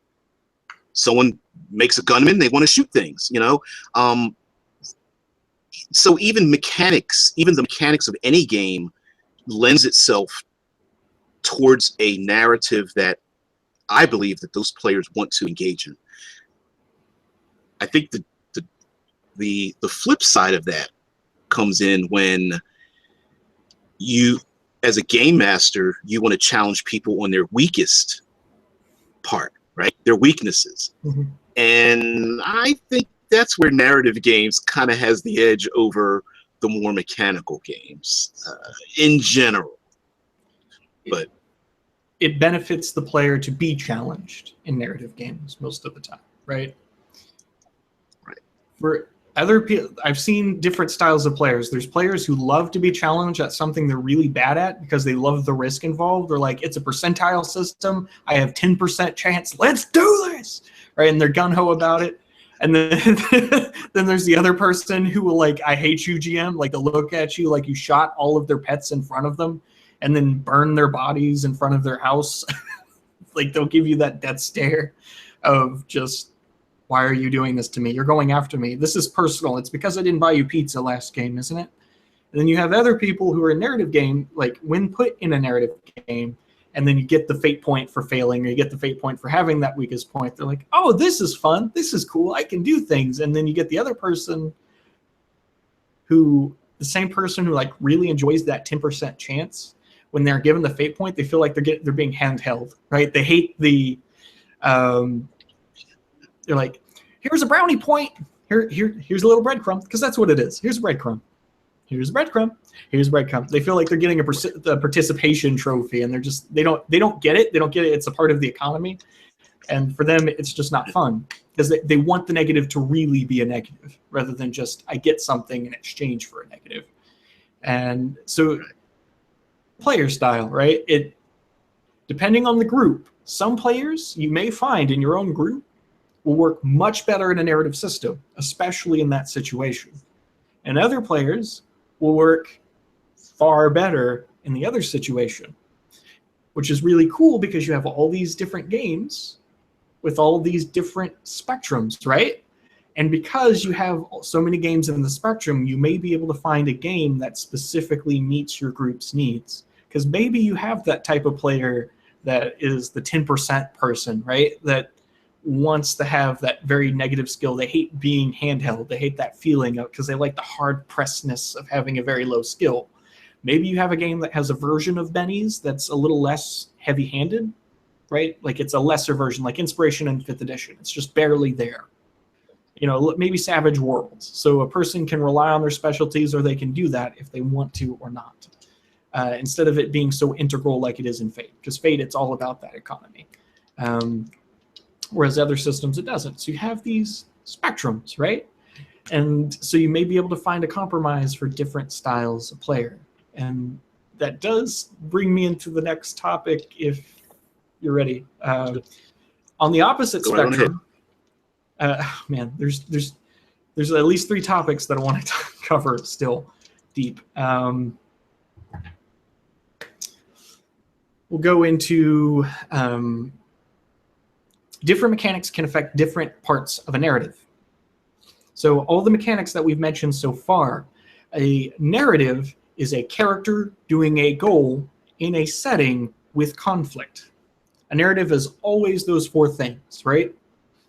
And a game system can specifically focus on those things. For example, where are you? Of course I miss you. There you are. Song of Ice and Fire. You know I was going to bring that up at one point. So A Song of Ice and Fire, it's characters trying to keep their house alive, right? So you have a strong mechanized system. Your house has a character sheet, but you build the house at character creation. So everyone builds the setting. So the mechanic affected the setting. You have a mechanic for determining the setting. In order to build a house and then protect the house, which creates the conflict. And then you have separate mechanics for the character, which has a tie to your house. You're starting to get what I'm saying. Different mechanics can affect specific aspects of it, including, I'm saying aspects a lot because I'm thinking about Fate now. Plot. The Dream Chaser that he mentioned before, right? Pursuing a goal. That's what Dream Chaser is. You have a dream or a goal, and then you have all the things that have to happen to achieve that goal, which is what a plot is. It's achieving a goal with conflict. So you have basically a mechanic that affects the plot. And a lot of these things, like story points to cheat, or being railroaded, or failing and getting a point, are all things that affect plot. But you have other mechanics that affect setting. You can have other mechanics. And again, remember what I said before, that different narrative mechanics can have different levels of scope and can limit players. They can be more freeform. They could give you an option to choose from. For example, Traveler has skill sets, skill packages. After you go through character creation, which is determined randomly, so you don't even really get to choose your character. You just kind of play a game to decide who your character is. You kind of discover it as you go, which I like. Some people don't. You choose what kind of campaign you're playing. And that campaign gives you a whole list of skills to choose from that everyone else is. And I'm referring to Mongoose Traveler specifically in this case. And so you're like, we're investigators. Here's a bunch of skills that would be relevant to an investigation group. And you divvy them out between the group. So you have basically a plot mechanic, right? Gives characters decide what kind of group they are, what kind of plot. And then it gives you the skills necessary for the plot that you're going for. So yeah, you can have a mechanic that affects the plot. You can have a mechanic that affects the setting. such as the let it ride principle. I believe I mentioned that earlier. Let it ride principle is basically, every time you fail, it means you can't do a thing in that situation. You're effectively world building in that sense, saying in this particular circumstance, in an ideal circumstance, at night at this time, or maybe during the festival, you can never do the thing that you want to do. This specific thing, you have to change the scenario. Or you can't climb this specific wall. So all these different elements, conflict, character, plot, setting, all of these, and goal, all of these things can have mechanics to them. So you can even affect different different portions of the narrative with a single mechanic, and one mechanic can affect multiple aspects of it. Just one more variance, right? One more tool set. So a game can actually limit the narrative by saying, like skill packages in Traveler, it limits the scope of your campaign to a certain style. Another great example of this are crews in Blades in the Dark that we played. When we selected to be door breakers, I think that's what they're called. Were they called breakers, door breakers, fixers, something like that? We're mercenaries, right? We're mercs. So we kill people, we hurt things. That's what we're supposed to do. And that limits what type of narrative we were, right? Our skill set and our feat chain basically came out of the group. If you've not looked into Blades in the Dark, basically you have a crew sheet, which is your crew is its own character sheet, and everyone gains what is effectively a feat by investing points into the crew as a group, which is a cool idea. And by choosing the type of crew you are, you choose the type of campaign, which affects, it's a plot mechanic, effectively, and a setting mechanic, because now a group exists that didn't exist before. So when you think about these kinds of things, mechanics can influence the narrative directly by limiting what type of thing a player or a GM can influence, and what types of plots, or what types or what aspects of the setting are being added to or changed or molded. So yeah, there's more than one way to do this. Did you want to say anything? Oh, no, not just to add to that, but sometimes even what you do, even how the mechanic operates, whether you're doing it physically, like the type of dice, type of randomizer, can also have a very strong narrative effect on playing the game. For example, playing cards using playing cards with Deadlands, or the can't call it Jenga tower, the block tower for the game Dread. I mean, sometimes I understand that there are some people who are extremely good at predictability, right? Numbers, percentages and things like that. But I think sometimes that's secondary to how the randomizer feels when used in that game, right? So there's something special from way back when World of Darkness first started up till now. There's something special about grabbing, a handful buckets of D10s and just dropping on the table. There's something special about in Dungeons and Dragons when that wizard finally gets his fireball and they grab up all those D6s and just like tosses them down into that big orb that hits everybody. There's something classic about rolling a D20 that rolling 3D6s or 2D10 just doesn't quite feel right, even though the number ranges might be different. So I think not just having a mechanic, but how that mechanic touches the visceral part of our nature can really affect the game too. That ties into thematic mechanics, what I was talking about. What you're describing is what we call a box to cloud interaction. Box being the game, cloud being the imaginary space. So the ether, the cloud, right? The world you're imagining, the fiction, right? When we're talking about framing and narrative positioning, I came up with a video way back on the old channel about box to cloud interactions of how mechanics interact with the world, with the setting. I believe we talked about this a few times, like over Facebook and over the chat before starting.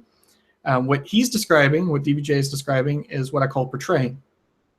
There are 3 verbs that I use to describe how a mechanic world, specifically to the fictional world itself that you're in.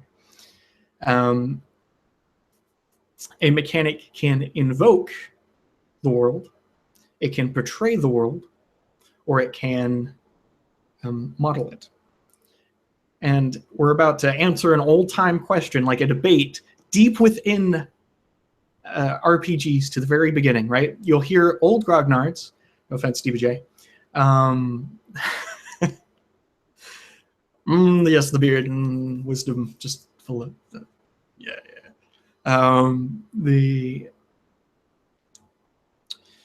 I lost train of thought. I was so mesmerized by your beard. That's what I think it was.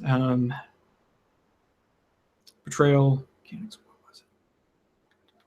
Oh, you'll have old grognards and old people, just various players, right? You'll always come to this debate in a Dungeons and Dragons forum, post, or discussion. Every discussion I've had in real life, every game store I've been in, it'll happen eventually.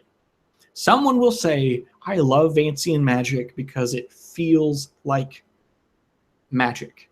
And then the other person will say, are you an idiot? This is not magic at all. Magic should be mysterious and mystical. This does not feel mysterious and mystical at all, right? Explain this. To give you an example of the vocabulary, right? Invoke, portray, model. They're both right. They're both just using the same word to mean 2 different things, right? They're saying it feels like magic. Dungeons and Dragons is based on a series, like many novels, Appendix N, so a bunch of fantasy inspirations, 1970s, 1980s, books, things like that. Not just Lord of the Rings, there's a bunch of other inspirations that went into Dungeons and Dragons. In a lot of them, there was this system of magic where you have this unknown thing that you learn, a formula from beyond time and space, kind of thing, and it's in your mind, and it's so powerful and so ethereal that when you use the spell, when you unleash it, it goes away. It's completely out of it, because you have to expand your consciousness and focus on it, to learn it, to keep it in your head constantly until you unleash it, which is a cool idea, right? That seems neat. Vancian magic models that magic, but it does not invoke that magic. What I mean, model means follows the logic of it. So it applies the same rules. You get a number of castings per day. More powerful spells have a more limited number of castings. The reason why you have that number of castings is because it's trying to limit or show the rules of a wizard who's trying to maintain a spell in their mind, kind of like loading bullets in a gun, right? Because you can only hold so much. So it models it. It applies the same logic to it. You're limited in the same way, the same rules apply.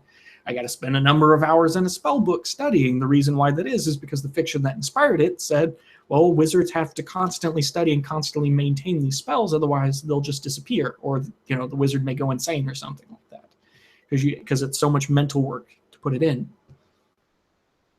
But it doesn't invoke mysticism, right? It doesn't feel like a ethereal plane beyond this something greater than oneself that you unleash upon something. It doesn't have that mystical feel. It feels sciencey because, again, Dungeons and Dragons was concerned with modeling it, not invoking it. Invoking is a different thing. Invoking means the same thoughts go through the player's head that the actual wizard would be, right? It's creating the sense of it in someone's mind. It has the same kind of movement, the same dynamic to it. So if you want to invoke that mystical quality, you can look at something like, say, Shadowrun, which actually has a good way of invoking magic. Why? Because you spend your health to cast it. So whenever you want to cast a spell, you make two decisions, right? You make, how powerful do I want this spell to be? The more powerful it is, the harder the defense roll you have to make against it to save from having health taken from you. So you can cast a spell so powerful it will kill you. So you end up having this dynamic of, do I really want to risk it? How powerful do I want this to be? Yes, I'm just going to go for it, right? And because it burns you literally, because it hurts you, it has this degree of consequence and feeling to it, that magic that people were waiting for the Vancian system, that they want out of it, right? It helps magic feel a bit more mystical. Or another example, if you want what people who want the Vancian system to invoke, something along the lines of ritual magic, which is in a lot of Fate systems. There's that one Stone Age one that I can't remember. It has a ritual magic system. Then there's also a, if you've ever had, it's the Pathfinder supplement, Tales of the Old Margreve. There's a system in it called Invocations, which I love. I love the idea of invocations. I believe it was Kobold Press that released it, and they used it in the Midgard setting, I want to say. Invocation is basically a series of skill checks that let you do a thing in an area. For example, in the Margreve, you may take an old widow's shoe and pour old rotten milk in it and try to pray to the spirits. And so you have to make a religion roll for the prayer, and you have to make, the right chemistry roll, whatever it was, for pouring the milk in the shoe. And you have to do all these specific things. And if you complete all the rolls, then the forest will start unveiling its secrets. So you won't be bothered by certain creatures, things like that. So magic, because it's a series of skill checks that can go wrong, that don't necessarily make complete sense. And, some of them are like, if you fail, then like a demon is summoned, and well, now you have to fight a demon, things like that. It feels magical. It feels like that voodoo, mystical, like base root feel that a lot of animist magic you would expect from like an animist style magic, right? Like something that's very root to it. The ritual is important. So it invokes rather than just model. It doesn't just apply the rules to it. It doesn't just balance it in the same way that that magic style would. It gives you the same kinds of thoughts that person would have. What can I do? Like if you put in the ritual, use these things to prevent demons, like it gives you like a bonus to the roll, and then they're like, yeah, I'm gonna do all the things to prevent demons. Oh crap, I don't have salt. I don't have purified salt. Do we have a priest in the area? Yeah, he's 3 miles away. Oh, but the horde is coming, and I need this magic sword now, and I don't know if I should. The same kinds of thoughts arise. So it invokes. The last one is portray. Portray. Oh, by the way, to answer your question for Vancian magic, to all those who are watching, ever, which are probably not that many people, but at this point, the answer is they're both right. Vancian magic models the novels that it was inspired by, but it does not invoke the magic that within those novels. Portraying is the last one. Portraying is basically adding aesthetic elements, so that way it looks like the thing. It reminds you of the thing. There's in the document that I posted for the event for the terms and definitions, there's a game called Qin, the Warring States. It's about mythical China, and when you roll 2d10, you take a crit is basically a balance, is when they equals 0, right? So your goal is balance between the two dice. Does that really matter percentage wise or math wise? No, but it's a cool little aesthetic thing that adds to what's going on. The same way, as you said, using cards in Deadlands, because you're in a Western where poker is played all the time, using cards for initiative in Savage Worlds for Deadlands just feels right, like in a real way, because it's thematic. It makes sense for what's going on. Other ways that games do this is just by what they name their stats, right? Naming, instead of just saying like long-ranged weapon, it's cosmic blaster rifle of Sauron. Something specific. I don't know why I said Sauron, but something specific. Right? You have firearms or heavy arms. You have instead of a willpower rule, you have moxie. Instead of a dexterity save, you have fray. and dodge and other such things. You can have in World of Dew, you don't have stats. You have virtues, which are like beauty and wisdom, other things like that, like actual virtues to make up your particular thing. In Legend of the Five Rings, a lot of your secondary stats are determined by your element rings, and your element rings are determined by your normal stats. So you have 8 normal stats, which are like agility, willpower, and things, and they give you your ring. And your ring matters because it increases like the amount of feet that you can move in a turn, or how much health you have, things like that, because your earth ring determines your health, which is very thematic because they're saying the world is composed of elements, so are you. So it literally has 5 rings and Legend of the Five Rings that are important to your character. Does it really matter that they do this? Not necessarily, but it's nice added touches so they can portray. So those are 3 ways, right, that you probably didn't think of ever, never even noticed that the games that you're playing are affecting the narrative and the world and the setting that you're in. They can model the setting. Like any low fantasy setting is probably going to be deadlier by definition and have less magic because that makes sense for a low fantasy setting. Just like higher magic means you're probably going to be less likely to be killed. Maybe easily dropped, but not easily killed, and you're probably going to have a lot more magical abilities. If you have a high magic setting, it makes sense that every class should have magic in some way. Model, portray, and invoke. Okay. I'll add to that. Definitely. Sometimes I find that if a game feels right, like you said, whether it's renaming the attributes or the way they name the skills and archetypes and things, the randomizer, whether it's a deck of cards or a stack of blocks or something, oftentimes it may not mathematically even, it may not make sense to those people who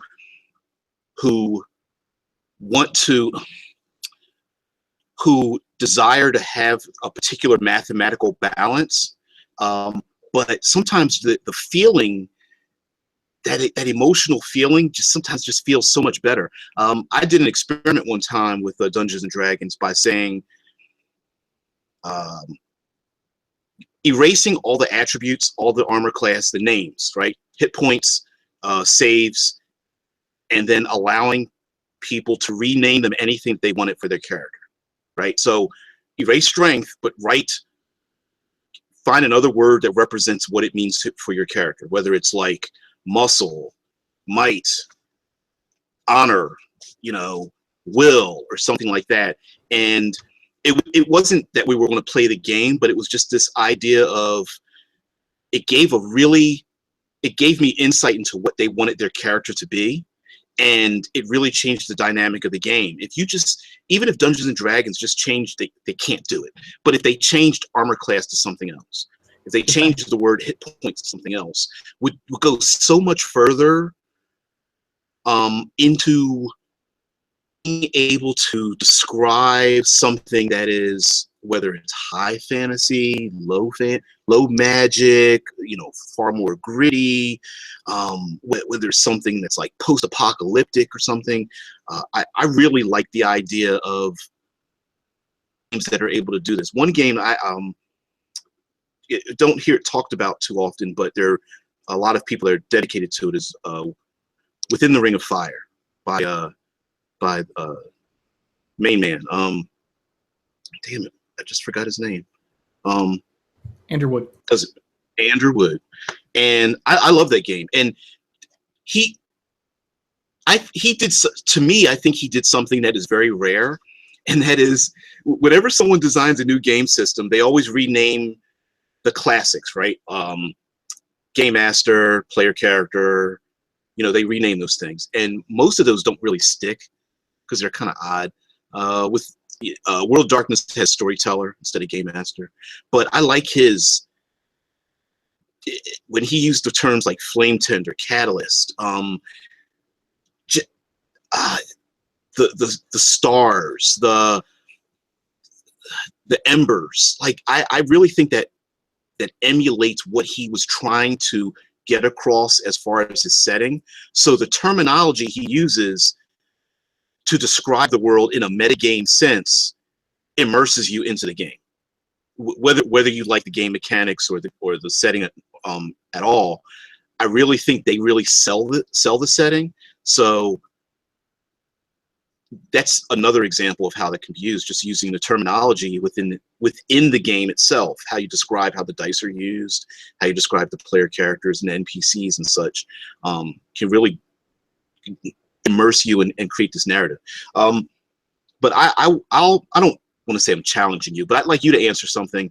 One thing that really bugs me about mechanics over narrative gaming is when you have a situation where players play the mechanics despite the fact that it doesn't make sense for the narration. An example would be a player character has an ability that they can use, but they have to move back 5 feet in order to engage this ability to move forward, right? And in the narrative, or a player character knows that the range of a weapon is 60 feet, so they stand 65 feet away, right? To me, when I think sometimes the choice whether the game master or the players push others at the table to follow the narrative over the mechanics, I think is where conflict comes about. And I always err on narrative, but not everyone does, and that can be there can be some conflict at the table when it comes to those kind of things. Yeah. So there's a few different ways to address this, and different games do it different ways, which is the beauty of games. That's why we have so many, like thousands, is because different games do things in different ways. I like variety. It's the essence of finding one's niche. So the first comment that I suppose I should make is, when dealing with that situation, a lot of games avoid this by trying to model the particular settings that you have. Shadowrun is a huge example of this. Abilities are defined in certain ways, and like you create NPCs through the same system you create characters. So there's never this disparity between the two. There's not an exception to the rules. Everything's applying the same rules to everything. So if you have a system that models a setting well enough, you avoid almost all of those issues, right? Another way of dealing with that is generalizing certain things, not having the you have to move back 5 feet requirements to do that ability. That's why you have things like action surge, which doesn't make complete sense in 5th edition. It's just kind of like, I can do things, yeah. It's a useful thing. It makes fighters cool, right? You can do the big thing. You get basically 2 turns, which is astounding, right? You could grapple someone and then pin them in the same turn. Nobody ever does that. They're just like, I can do 4 attacks. Just a complete waste, tactical waste, but that's beside the question. So you have that. Just rephrasing abilities requirements better. And then modeling things appropriately is how they address it. Third is having an ad hoc mechanic, which I love in games. Like, I love advantage and disadvantage. I don't really like what it does mathematically. I like boons and banes better in Shadow of the Demon Lord. It's my favorite version of that. If you don't know it, for the audience at home, a boon and bane is basically a d6 that you add. And boons and banes cancel each other out before the roll, so banes subtract from the roll, boons add. And you roll the highest boon possible, or you subtract the highest bane possible. So it doesn't have a lot of dice that you roll with it. If you roll 2 banes, then you just subtract the greater one. So the max is always a +6 or -6. So it's simple, elegant, it always helps you, whereas advantage and disadvantage just gives you another chance to get a high roll. This actually gives you a slightly higher roll, or maybe a little bit more of a higher roll. Anyway, so like boons and banes. So a GM could be like, well, I'm just going to give a bane in this situation, right? Or range bands, which is another reason why I like range bands, because you have the choice of using them on the board or in theater of the mind if you choose. If you have a range band, you don't have to be like, well, I have to go back 5 feet before I can charge 10 feet forward in order to get someone, right? Having some generalized mechanics or an ad hoc mechanic is very useful because it gives GMs tools to adjudicate those situations. So those are normally the 3 ways I see those kinds of things dealt with. It's just lessening the requirements for a lot of abilities, just giving them a limit of how many times they use it, even if it doesn't make complete sense. And another one is modeling, and then the third one is an ad hoc mechanic of some kind, something to kind of compensate, to give a quick adjudication if something is too difficult to deal with. I definitely agree with you there. A game, to me, a game system that does not have a simple way to adjudicate something, to me, although the game may look pretty, it may have great art, it may have been designed really well and play tested. For me, as a game master, if I'm unable to use that rule like 95% of the time, the game will turn me off. Dungeons and Dragons, honestly, is a D20 game, right? And I offended Tim. I want to say Tim Harper. I think I offended him or something. I mean, really offended him, because I said something in jest, because I was really, and I wasn't joking, but I didn't take it as seriously as he did, and I didn't have an opportunity. I think he blocked me because I didn't have an opportunity to apologize about it. But the comment was, I said, well, a lot of game systems it's just a lot of glitz and glamour, right?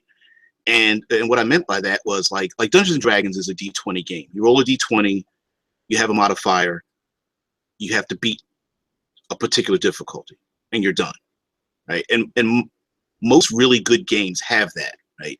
The character sheet has numbers on it. You use those to modify the dice, and then the dice tell you what to do. The rest of it is just like background, flavor, fluff,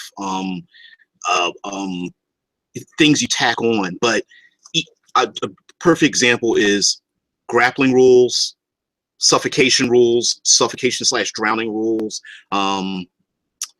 maybe exhaustion rules, the encumbrance rules. Like, those are kind of things where most people, unless you're really a diehard, you're like, I don't really remember exactly how that works. And depending on your players, you know, you're going to have somebody who's like, oh, I'll look it up. And other people are going, it's not really that important, dude. Can you just give me a roll? You know, and most game masters are like, I'm not looking that up because I'm not stopping the game. Here's a difficulty. What's your endurance on your sheet? Oh, well, I have a survival skill. Cool, add that to it. Here's what you need to swim across the lake or something. And then later on, those things can be looked up. But if a game does not have a robust method of adjudication, I find that those games cause the most conflict, because at least, even if a player wants to confront the game master about how something is adjudicated, because there's a specific rule set, if it has a main rule, at least that player can say, yes, they're using the D20 rule. You know, they're giving me a stamina or constitution check on it. They're letting me use my athletics or something, or my strength and athletics or whatever, to let me pass or fail. And then later I can look up what the actual grappling rules are, or later the swimming rules or the suffocation rules or something. So that's like my 2 cents. Yeah. Which is normally an indication of either a poorly written mechanic, right? There's a mechanic versus rules thing, where like a rule is simply you can't do this or X equals Y, whereas a mechanic is, here's an interesting choice, or here's a system of adjudication, or here it's an interaction. There's an interactive element to it, right? Like, my favorite grappling rules is in Legend of the Five Rings, because Legend of the Five Rings, you do a roll. If you succeed, the first roll that you make is the target number that the other person has to beat, which is cool, right? Simple, so it reduces the rolling. Once you put into a grappling state, the grappler gets 3 options to work with, including pinning someone down, taking basically damage that goes through armor or something like that, and then which is pummeling, and then throwing. So it's useful for like battlefield control, and you can do like, just you can do wrestling things. You grapple, and it balanced because you have to grapple them first, then you have to do a thing because it takes extra turns to do. That's why I like Eclipse Phase is hacking. Weirdly enough, I hate its combat because it drags out, but its hacking is fairly simple. It functions similarly. You roll to hack in. All right, what kind of device is it? These are the things you can do with that device, and you make a roll for it. It's so simple. Like, why have people not done this? Shadowrun more often, please. Right? It's just 2 or 3 rolls, and it's an elegant little thing to do. So again, mechanics can interfere or improve the narrative in that way. Mechanics are always going to add a meta element to the narrative, and the narrative a meta element to the mechanics, how it's interpreted. There's that cyclical relationship. Right. I do. I don't want to diverge too much, but you did bring up the hacker problem, which is actually its own thing with the hacker problem. And I never understood why Shadowrun and like Cyberpunk 2020 and the other versions of, near dystopian future type of things have all tried to model what it is like to be a hacker, when really what the players need is to feel that they're part of the game, right? So I never understood why they made separate hacking rules that are completely, like, almost a completely different game than the actual rules that they use, that the other characters use in combat. Just use the mental stats, and each player gets a round of doing whatever, and it just round robin around the table. And okay, it seems that the attempt to model something that doesn't really hacking does exist, but to try to model that, typing and intrusion and all that kind of business, they looked past the idea that every single player at the table wants to feel that they are all part of the same, not environment, but the same gaming experience. Mm-hmm. So therefore, they should all have the same gaming opportunity. The person with the gun wants to roll to attack. The person driving the truck wants to make a driving roll. The person with the sniper rifle wants to roll their sniping. Why is it that they had to separate the person hacking and he gets to just make a single hacking roll, and just go back? Oh, whose turn is it now? Oh, it's the hacker's turn. What are you going to do in your thing? Oh, I'm going to exploit the system. Okay, make your roll. Okay, next person. Blah blah blah. I never understood that. Like in the Eclipse Phase, it's so simple because it's like you make a roll to interface, so you have to be near it, so you're with the party, right? And so they have to defend you, kind of like a traditional healer, I guess, in an MMO. Like you're static and you're just focusing on a thing, and then people have to protect you because you're busy hacking, because that's what you're taking your turn doing. So you're part of the team, you're there with them. You make one roll to access it, then you make whatever roll you need after that to do one thing that you want to do on your turn. You want to shut the door? Make a roll to shut the door. You shut the door, which gives you total control, like a hacker would, right? Like, I'm in the system. I'm in there, and I'm doing all the things that I want to do, and I'm sneaking in there with my little data buddies, and I'm spreading virus. Like, it would be so easy. Like, it's simple. it uses the same die system. It's a percentage system. Yeah. You get your plus or minus, 30%, which is the same modifier range that all other things are done in the game, right? I never understood why they separated it, because the emotional act of being part of the gaming group, I think, superseded the need to create a separate gaming system to have for a hacker, right? So and that's where I think narrative, that's where I find that narrative has an advantage over mechanics in terms of the emotional feeling, right? I also want to mention when you have a game where the mechanical system has a glitch in it, like a video game, and players try to exploit the glitch despite the fact that the narrative doesn't make sense. I'll give you an example. I don't know whether this exists. I'm sure it exists in some game. You have a penalty for darkness. You have a penalty for blindness, right? You have maybe there's a penalty for shooting wild. So something happens and the power goes out and everyone's in darkness, or they're in a cave and it's completely dark, or something like that.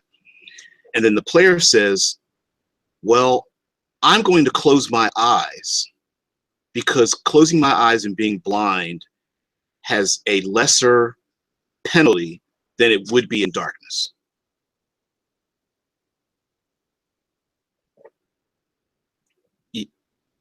Do you get that? Yeah, that's why you have game, like, the cool thing about something like disadvantage or something like that is that it compounds. So like any source of disadvantage just gives disadvantage. So blindness does the same thing as darkness, and etc. So it's really just having better rules. But there are certain things like magic items in D&D where you get this, where someone tries to apply physics or engineering logic, right? They try to we're not really sure if it's going mechanics or if it's going narrative at this point, because they're just, yeah, right, you don't know which, where you try to do a bag of holding and try to turn it inside out over an enemy so that way they fall in and they're basically in a pocket dimension, things like that.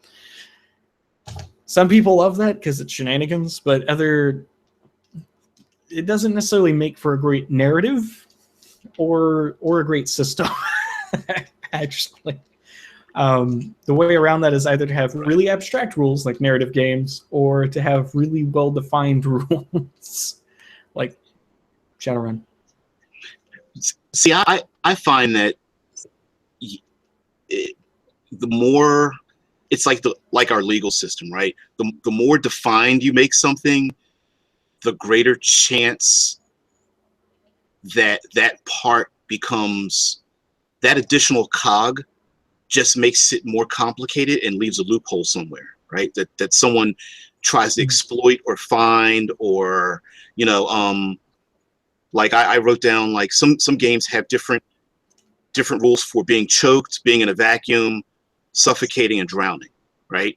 And you're going, okay, so then someone ties a player character's going down the street. Okay, you get surprised and someone ties a rope and tries to, wrap it around your throat, and they try to choke you. And the player character thinking is going, well, wouldn't that be suffocation? Because they know that suffocating is like less of a penalty than actually being choked. They're like, well, I can't breathe, so that's the suffocation rules, right? And it, then they're putting the game master on the defensive. Like, okay, wait a minute, would it be suffocating or would it be the choking rules? Okay, then now instead of moving the story forward, here's a player who's like being the rules lawyer who's trying to challenge, but maybe they're not being rules lawyery because they're going, well, it's written in the book this way. That's where I think, like for me, it's just when situations like that happen, I just like to narrate and just look, don't even challenge me on something like that. We're going to narrate it out. If there's a specific thing going on, because this goes back to the old grognardy ways where, there were no rules, right? They hadn't established those rule sets yet. So the game master was the end all and be all at that time, 70s and 80s, and said, hey, listen, this is how we're going to do it. You're going to roll your constitution plus this, and if you miss it, you're going to suffer this. If you make it, you're going to have that, right? And everybody was fine. Even if they weren't fine, at the end of the game, maybe 3 of the players get together and they go, probably a better rule would be blah, blah, blah, blah. And that's where house rules start to come from, right? Because you'd play test all the bad stuff and go, you know what, for a game, we're doing like high fantasy, so how about we just have like a con roll? Okay, con save, that's cool. All right, and move on. Now, that may not apply to like playing Dark Sun, where it's, it's a brutal, dog-eat-dog world, and you've got to keep track of all your rations and stuff. Okay, it may not apply for that, but narrative to me And the one thing that surprises me when people get rules lawyery is they never read that part in the beginning of the game where it says, if it doesn't work, you can change the rule. Mm-hmm. You know, they never quote that part, right?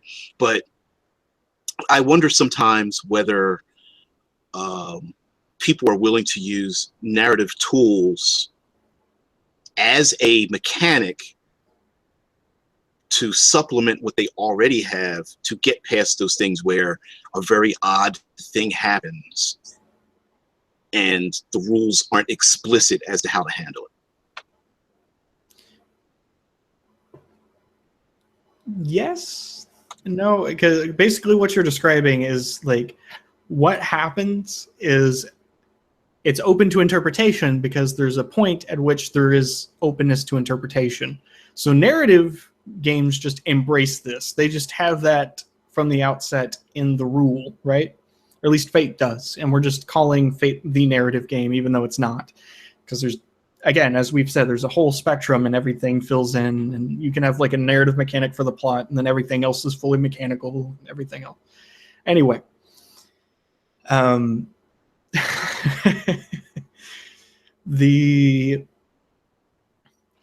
same thing that's happening is basically the same thing that you're describing at the beginning of the panel when someone's arguing over an aspect, in which case GM authority has to either override it or consensus has to override it, one of the two.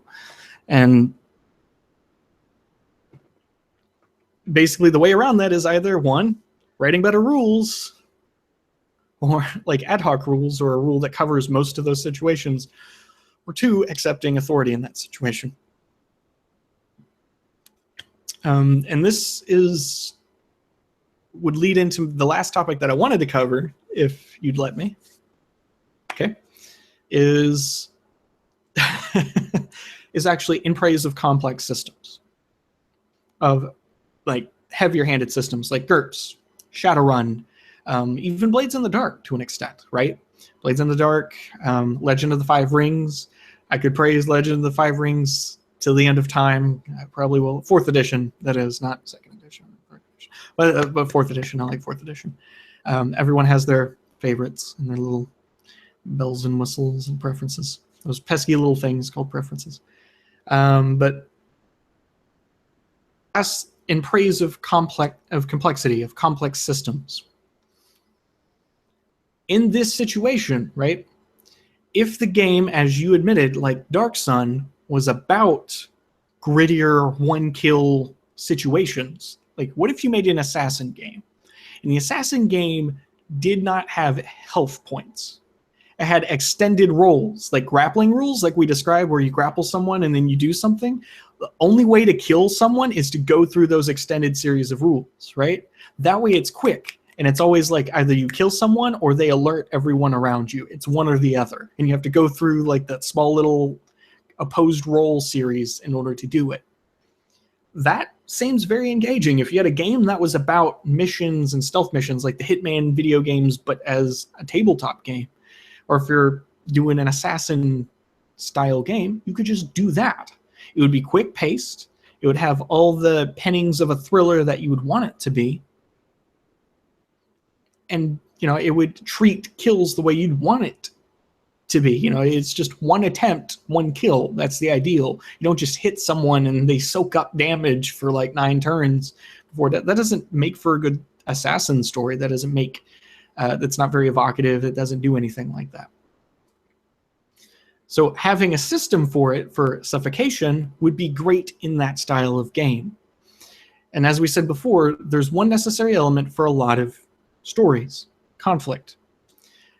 Complex systems allow you to systemize conflict. It means that it focuses a game on a particular style of conflict. In Dungeons and Dragons, you can make a story, but the story has to be about combat or magic. Those are the only 2 things that you can make it about. If it's not about combat and it's not about magic, you probably should not be doing it in Dungeons and Dragons 5th edition, 4th edition, 3rd edition, 2nd edition, any edition. Unless you're a paladin and everyone just likes you in 2nd edition because you have that very high charisma and it just gives you the reaction rolls for days, or in GURPS, which also can have reaction rolls for days. GURPS is a bit trickier in that respect, but GURPS has a complex system for everything. Therefore, whatever complex system you want to be your game about, then you'll have that. And it's just a series of penalties because it's, skills the game. The downtime in Blades of the Dark, we both loved that system, but it's technically a system, right? It's a gamey system for downtime, but it's simple enough and it does exactly what you want it to do, that it's so easy to port into another game. It's just 2 actions, and then every action requires a roll, and it's a way of building scenes when you're not on mission, and it feels good because it's a system. So it create for conflict or for whatever, like phases of a story, like hard systems aren't bad. They just need to be what the system is focusing on. And that's the, again, beauty of having different systems. If it's focused on certain things like grappling rules, maybe it's a wrestling luchador universe. I don't know. You can make a setting I made a setting of post-apocalyptic luchadors in Fate. But you can have a system for wrestling. It was a great game, by the way. It was a lot of fun. And you have the systems for it, then it works out better. And the second thing that it does, complex systems and conflict, means you can have play styles, literal different ways of doing the same role, mechanically different ways of doing the same role. This is one of my favorite aspects of Shadowrun. Notice I'm using the word aspect intentionally throughout the entirety of this. Shadowrun is, for all of its faults, right? It's one of the few things where I could make a social infiltration character and do it as like an adept who can disguise their face, as a person who's just good with disguises, a person who's very good at seducing people of the opposite gender, a person who just has a lot of contacts and fake IDs, a person who's a magician who can mind control people to get them to think that they can do things. You have 5 or 6 different ways of doing the same thing. And you can word your character's backstory and things to tie into how they do things. So if you have a complex combat system, for example, with good grappling rules like Legend of the Five Rings, and you make a grappling character, maybe he was a fight pit person, right? Or he's from a particular tribe, or maybe he had wrestling matches with his brother when he was a kid, right? That's a skill set that's unique that can be tied to the backstory, that can say something about the character or grow to mean something as you make it mean something over the course of the game, which means decisions you make in infiltration or combat allows you to show rather than tell your character, which is a good storytelling, right? That doesn't mean it will always be that way, right? Because you'll have power gaming, you'll have all that other nonsense. But that is one thing that complex systems have over narrative systems, right? Narrative, it's always tell, it's never show. In complex systems, you get the ability to show through things like playstyle or very set mechanical roles, right? Like heavy skill systems. As you said, when you have all the skills and numbers, it tells you what kind of narrative that you want to be. So that's 1 or 2 advantages that complex systems have. My preference, personally, is the middle of the spectrum, where certain, like a system focuses on a thing, like we'll say post-apocalyptic luchadors, for example, and they have a system that's good for survival. Maybe it uses the usage dice from the Black Hack, which basically it's like I have a D8 of water canteen, and every time I roll a 1, it goes down a step. It's a D6 and a D4, and if it goes out, then I'm out of water, and now I have to spend the next 2 days trying to search for water, otherwise my luchador is going to die. And then having like complex wrestling move shenanigans that you can do, and then having like free-form skills like backgrounds for everything else. It's because it focuses on the thing that it wants to focus, and then has free-form or ad hoc mechanics to cover everything else, to make it elegant, nice, and neat, and it allows for that dynamic at the table. And then narrative mechanics, for example, for my post-apocalyptic luchador game that I'm just making up on the spot right now, we could have call sign tags. Like whatever your title is, that will give you a bonus whenever you say it in character, right? And you can only do it like once per session, but it's the moment of dynamism is the name of the mechanic, right? In your moment of dynamism, I'm like, I am Senor Lariat, and Senor Lariat does his huge lariat into your face and drop kicks you down afterwards. I don't know how you do a lariat into a drop kick in like a desert floor environment, but it doesn't matter. It's post-apocalyptic luchadors, so we'll do whatever we want. and you can describe narratively what happens, right? Dream Chaser has that mechanic where if you spend the fate points, you can narrate exactly what happens, and just like it's like, player, just decide what happens, go. And that would be a perfect moment for that, right? Like if you succeed on the roll that you declare your title of, you get to narrate how you just ruffle stomp this dude. So you can have narrative mechanics that change the stance. You can have ad hoc mechanics to cover things that the game doesn't focus on. And you can have more complex systems if you need them for the form of conflict that you desire. Song of Ice and Fire role-playing game lets you have, and Legend of the Five Rings lets you have different social styles. Like, I'm serious. You have social play styles. One courtier is all about being Sherlock Holmes and finding evidence that people can't refute in court. Another courtier is all about studying the court, right? Knowing the layout and then getting passive bonuses. They own that court for that court. So if you split it between two courts, they're at a disadvantage. And then another courtier is all about finding what you want most in the world, like monetary-wise, putting the thing in front of you, and then basically convincing you to do anything they want for that thing. So you have social play styles because you have those mechanics, which is cool. Like, you don't get that. Sorry, go ahead. I was say that, you know, also, depending on what the bones of the complex system are, I would urge people to be kind to a system that wasn't built for what you want it to do. Right? There are plenty of complex systems that have tried to be all things to all people. Very few have done it very well. GURPS is the only. I have to give Steve Jackson Games a lot of credit for GURPS, because they're the only people to have effectively created a universal system to do everything from crime noir to World War II to superheroes.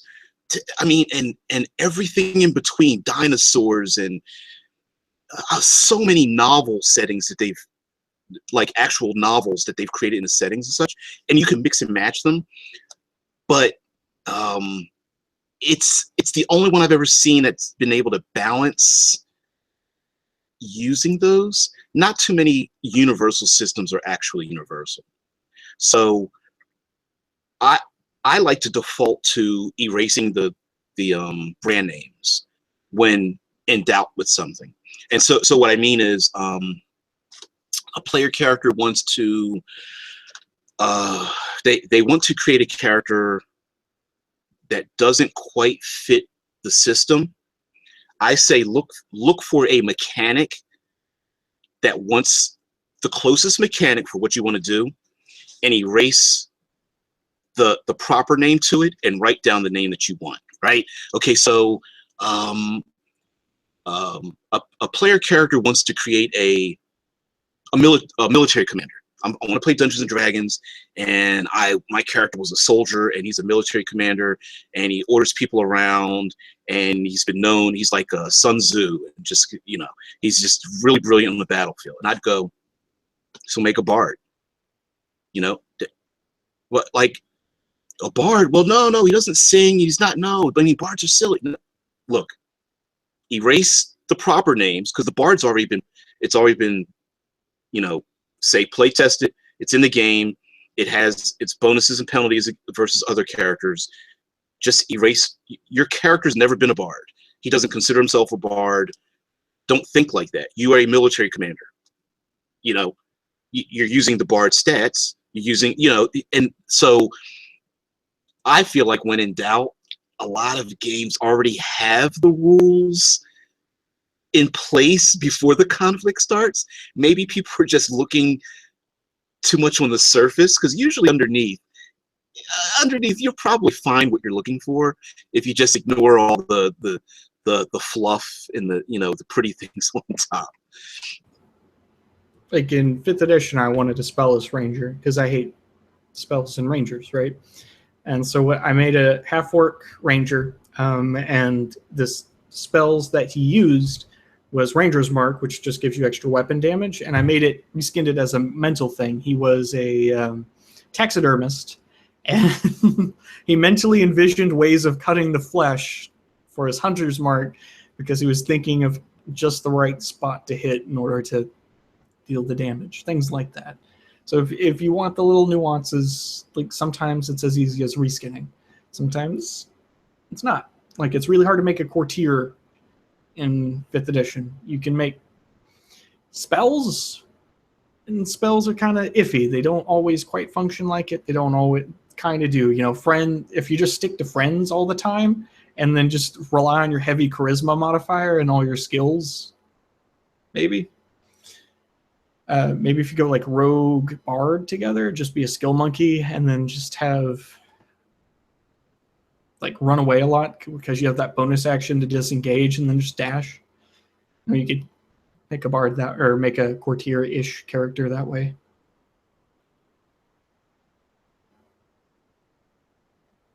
So, yeah, I think that again, when people feel that they fall on very heavily on one side over the other, really, if they really took a hard look, they're actually, you know, narrative gamers use lots of mechanics. Fate is a deceptively heavily mechanical game, heavy in the mechanics. I mean, when you start stacking the invoked aspects that you compile and then you stack them, so you take out the bad guy or something, or defeat the conflict that you're having. That's all mechanical, really. It is. And whereas even in Dungeons and Dragons, to me, I feel like there's a lot of empty space for narrative use. Like I was saying before about, it's not hit or miss, it's effectiveness and it's the effectiveness of the role. Hell, there's even spaces for, like, take a spell like the Grease spell.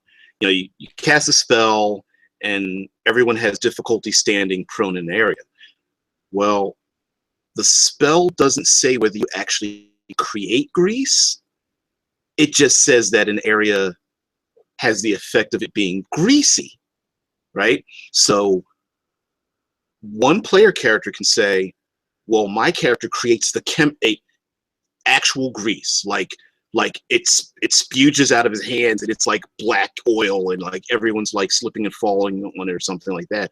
Whereas someone else can say, nothing physically comes out, it just makes the place frictionless, right? Which is my next comment about the narrative affecting the mechanics, right? Not narrative that has a mechanic, but someone or somehow in the story, the narrative changes either by the players or the game master, but specifically I'm talking about by the players. And then that changes how things are done mechanically, right? A simple thing would be a player character says, I'm going to pull a tapestry off the wall and throw it over the head of a guard, right? I don't want to say simple, but it would mean that throwing the tapestry over the guard's head would mean that the guard can't see now, right? They've changed the mechanical interaction between themselves and the world, okay? Or in an instance with a player that casts the grease spell, and they say, well, my character actually shoots grease from his hands and it sprays all on the ground. And then later they say, well, I'm going to light the grease on fire. Or they cast the grease spell and the game master says, okay, you see tracks leading away from the grease because you see the greasy footprints leading off somewhere, where as the player characters interact with the game, they create a narrative, and then that narrative has a mechanical effect on other things in the game. How do you feel about that?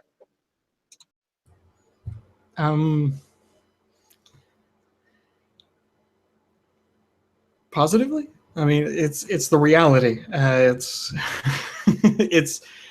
mechanics and narrative do have a cyclical relationship, right? unless you're just that heavy-handed with one or the other. Unless you're so domineering that you'll never let a mechanic kind of influence the narrative, like some of the logical implications of a mechanic, like say for whatever reason most fighters that you encounter, like say if you're fighting human enemies in D&D, it's like 3rd level or 4th level, and then you get that extra attack at 5th. The fact that someone can double strike someone that quickly may be like, whoa, into the fighter world, to the gladiatorial world, because you have that level 5 in a world of level 3s. They can attack twice in a 6-second period. What? Like your hand's a blur. Like I let that affect the narrative, logical implications. Most people don't, but that is technically possible. If you have a game like Shadowrun, any mechanical implication is going to affect the narrative, and vice versa. In the case of throwing the tapestry over the guard, it can either be one handled completely narratively, and you can let the person knock them out because they solved the problem creatively. You can ad hoc it and say, well, it's effectively the blind condition. Or you can make it a system like, I'm going to require another roll, or I'll roll for the guard, and then I'll see if whether or not it's effectively the blind condition, things like that.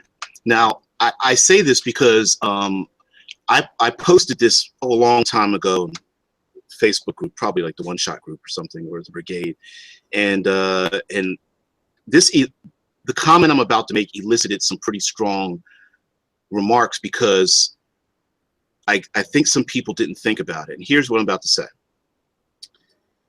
If you are only a mechanic, if you only go by the mechanics of the game, the 2 spells in D&D 5th edition and other editions before that, Thaumaturgy and Prestidigitation, are useless spells. Both of them have no mechanical effect on the game. If and only if you are a person who only goes by the mechanical benefits and penalties as listed under anything in the rules. If you're a rules lawyer, those 2 spells are completely useless. And because I said they have no mechanical effect in the game, right? They have there's nothing listed under them that implicitly states that you get a bonus or penalty for anything.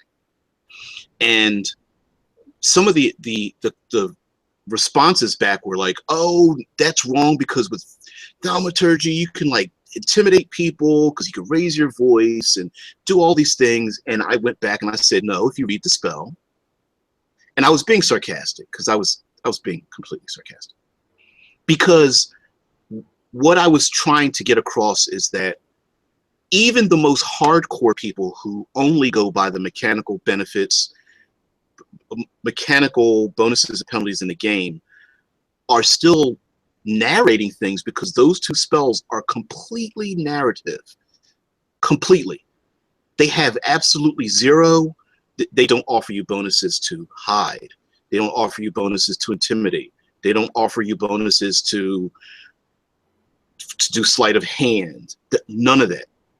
Absolutely no bonuses or penalties to performance or deceiving someone, or none of it.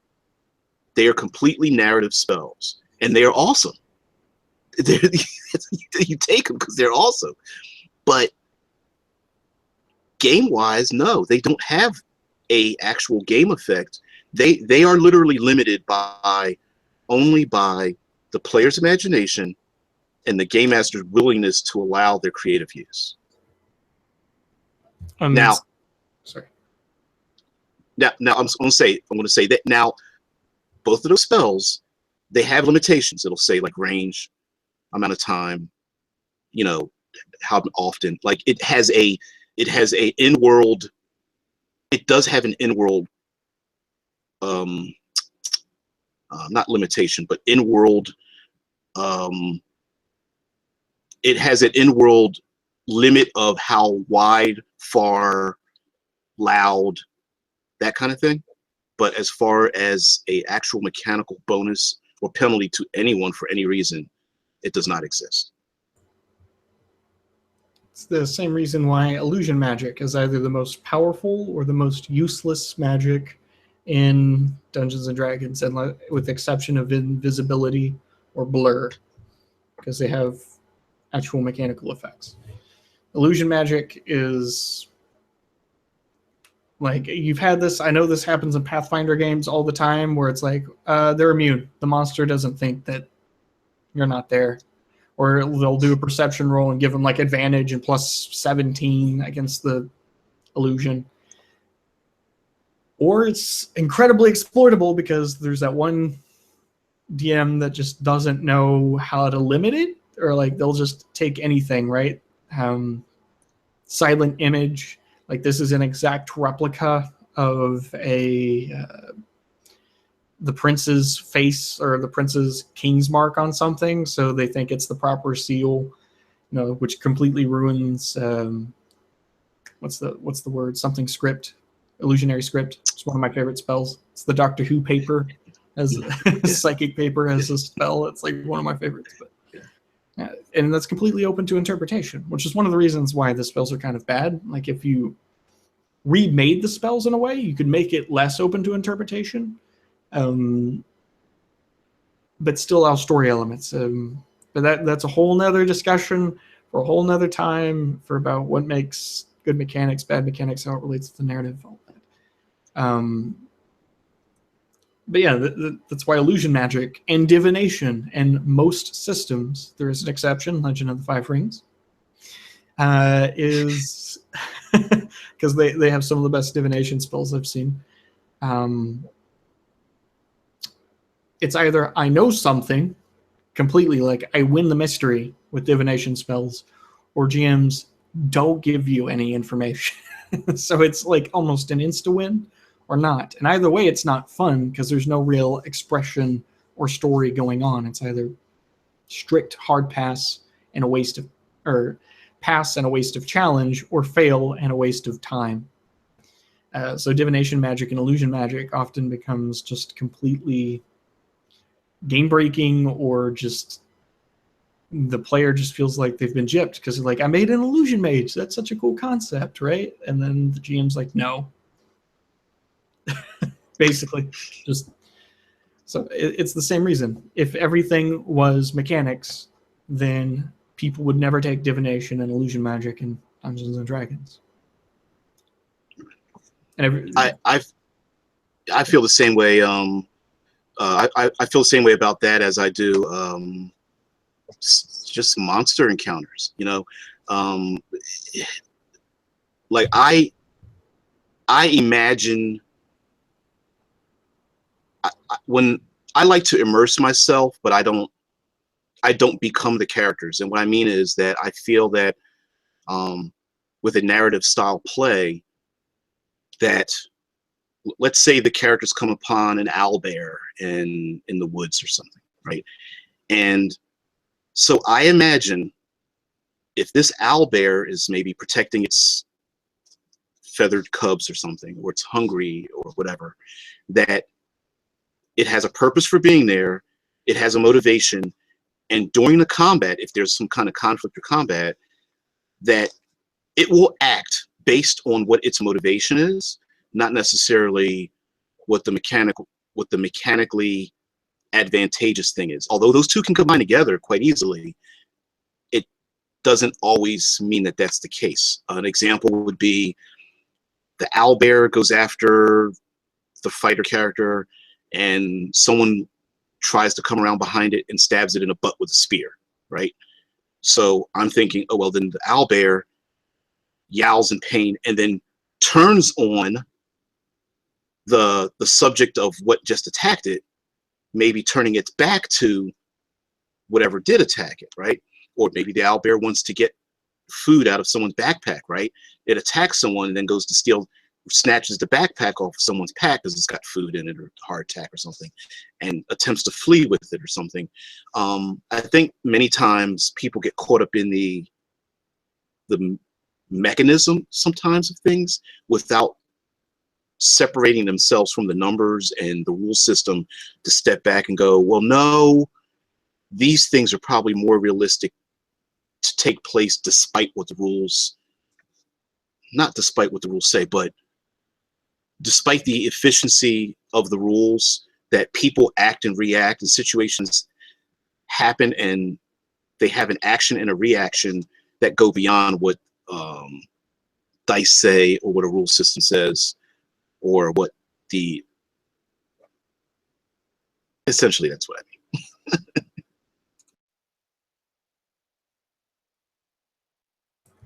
Yeah, I mean, that's why you have ad hoc mechanics in the first place.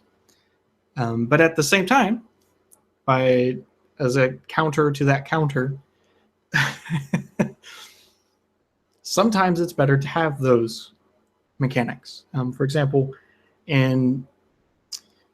or especially for certain types of groups and players, right?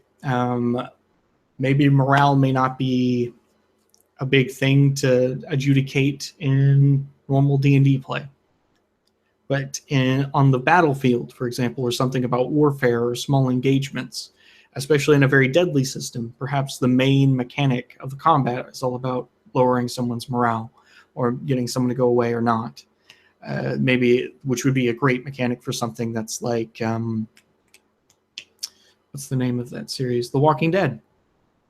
Except with zombies, right? And it's all about either intimidating someone off, otherwise, because it's deadly, you're going to get killed or imprisoned, unless your hit points just symbolize whether or not you were imprisoned or not, which you could be incarceration points, something else. I need to come up with a better name outside of incarceration points. It sounds like a bad meme for a game, or like a really bad DM. Like, he has, like, I got this really great homebrew system, guys. It's called the incarceration system. And the players are just rolling their eyes. And so, yeah, sometimes it's better. Like a social combat system is better in a Song of Ice and Fire. It works and allows people who don't have those skills to effectively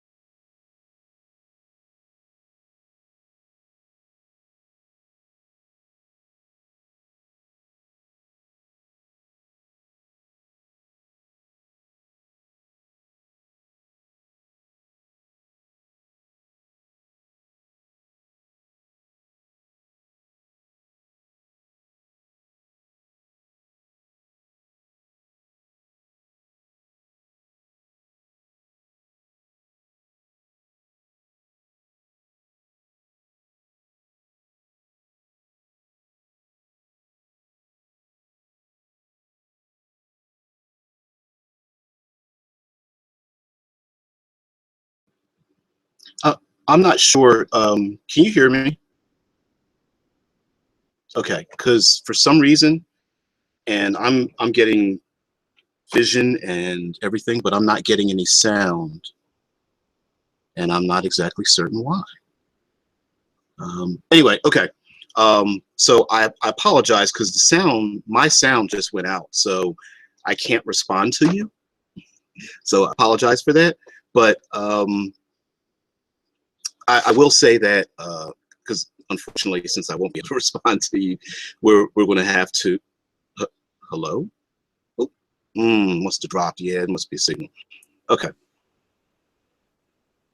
Are we good? Now I can hear you. Yes. It. So you didn't hear any of that, did you? No, it dropped out, or the sound dropped out. I mean, I saw you, but I checked my headphone connection, and okay, and no. The counter argument that sometimes behavior, like in the case of the owlbear, if it was like a monster hunter, like specifically like monsters are big things and it's a low fantasy world, like a Witcher situation. Yeah. Like we have to sneak up behind things and we have to learn something's behavior in order to get it to go away or to deal with it.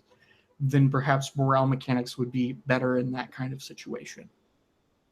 Is what I'm saying. Like sometimes a system for it is better in certain games, whereas in other games it may not be.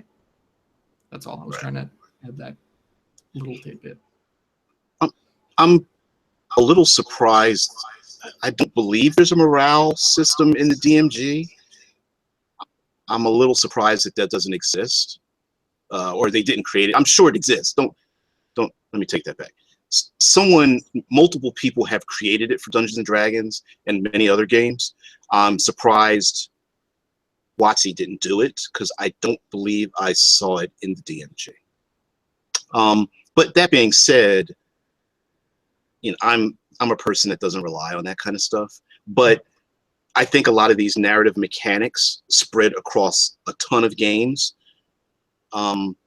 exists for the purpose of, because when we use the term narrative, it's so vague and so wide and broad that it can be very intimidating, especially for new game masters who don't want to completely have their game be derailed, and for players who may feel that the game masters may not be operating under any rules that they know.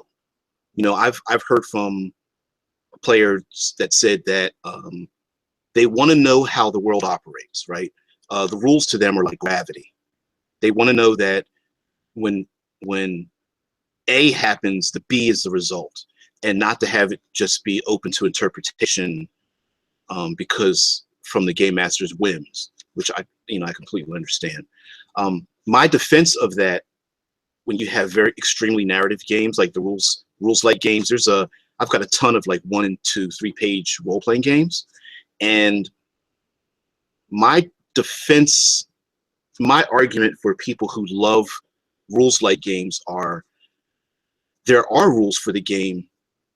Those rules are established with the people you're playing with at that moment, right? Like consensus. If everyone agrees that because fate actually mechanizes this, when you get together to create the world and your player characters, you're all agreeing to establish something, right? That becomes the rules by which you operate.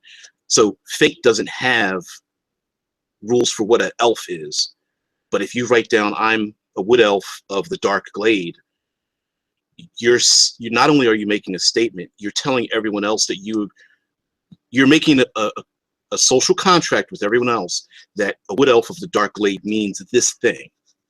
And so then that establishes the rule for that game with those people at that time. I know it sounds kind of, a hippity-doo, but essentially that, a social contract is, strangely enough, is more than just, hey, let's just be nice, we need to be nice and respect each other. But it's also a matter of knowing that we all agree that if this rule system is not complex enough to have a rule for it, that we all agree that this is how we're going to handle those situations. And the less rules there are, the more you're leaving it into the hands of everyone that you're playing with. So if you're the type of player who likes to push the boundaries to get the most out of something, you're not going to have a good time with extremely heavy narrative games, because everyone is going to have to agree with what you are attempting to do. And if your attempt is to like steal spotlight or min-max or things like that, you're going to have a really hard time with it. What's interesting about what you said is that the who determines what is also a mechanic unto itself. Like some games have, like say Apocalypse World, set target numbers, which means the GM never determines the target number. In fact, the GM rarely even determines when a move is appropriate. It's except in like say Dungeon World, where it's like, hey, I'm trying to convince a guard, okay, use charisma. Whereas what is the consequences to a roll is completely in the power of the GM. The player doesn't get the narrative say in that. So Apocalypse World, by virtue of just how it's set up, like it's probably not even intentional, has assigned roles to who determines what in the system. So there's 3 parties that can take any decision. Either it's up to the GM, it's up to the system, or it's up to the players, or a 4th one, it's up to consensus. And so a game can actually assign roles to determine who determines what for different things. A game called Shock, someone makes a villain or an opposing story to everyone else, right? To the person to the right. So they act as the GM to the person to the right. So it's a round robin game. There's games like in Oblivion. You make someone else's shadow, which you're effectively infringing on someone else's character, but at the same time, that other person gets to infringe on someone else's character as well. The same thing is in Wield. It's a game where everyone plays as a magical object and as a character wielding one of those objects. And so you have to negotiate with another player who's playing that object when they can use that power or not. There's mechanics for that negotiation, which means everyone is effectively not only playing a character, but everyone is also changing a piece of the world by being the object of power within that world itself, and infringing on another person's character by determining the relationship between them and the object. In fact, every time you talk with another person, you're effectively changing that person's character, because you're changing the relationship that they have with that character, and you're also adding to the world because you're adding a relationship to the setting that didn't exist before. So even on the smallest levels, there's a narrative input to it, right? Even on the smallest aspect of role playing. You know, I was going to even bring up some other games that aren't as explicit with sharing gaming duties, but like Eclipse Phase, they urge that your muse, the AI implanted in your head, is another player character at the table. And Ars Magica has trope style play where everyone makes a magus, and then you have grogs and consors, which are like minor.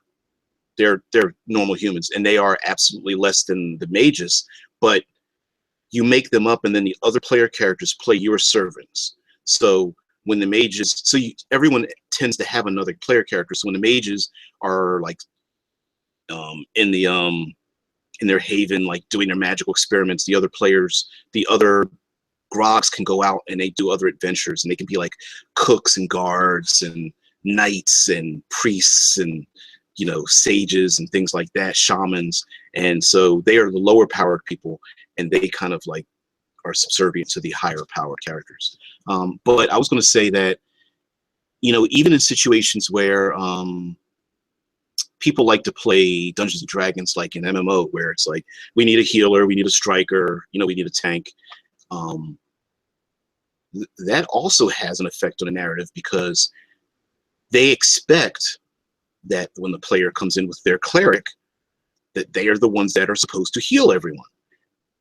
And when that doesn't happen, that dynamic changes, because the player playing the cleric has their own decision as to what they plan on doing. And then the other players who expect the cleric to do these things have already made the decision in their own narrative that that's what that player character is there for, right? Whether it's a very gamist kind of thing, even that dynamic, although I don't approve of, affects the narrative too.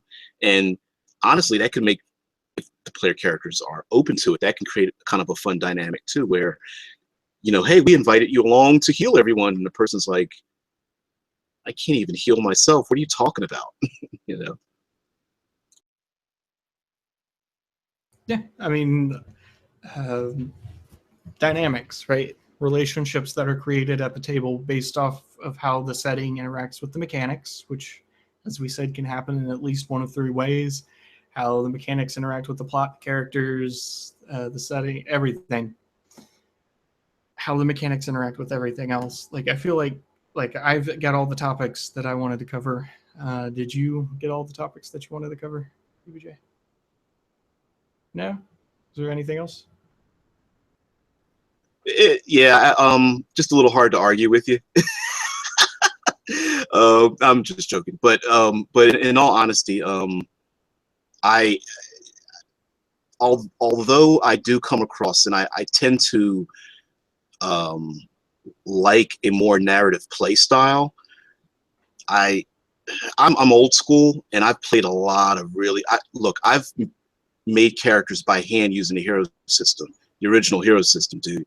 And you talk about fractions and like homework you wouldn't want to do with teachers in school and stuff. So I like those games. I'm still a GURPS fan. Although I haven't pulled my GURPS books out in years probably, but I appreciate what goes into those complex systems. I think now though, I'm far more interested in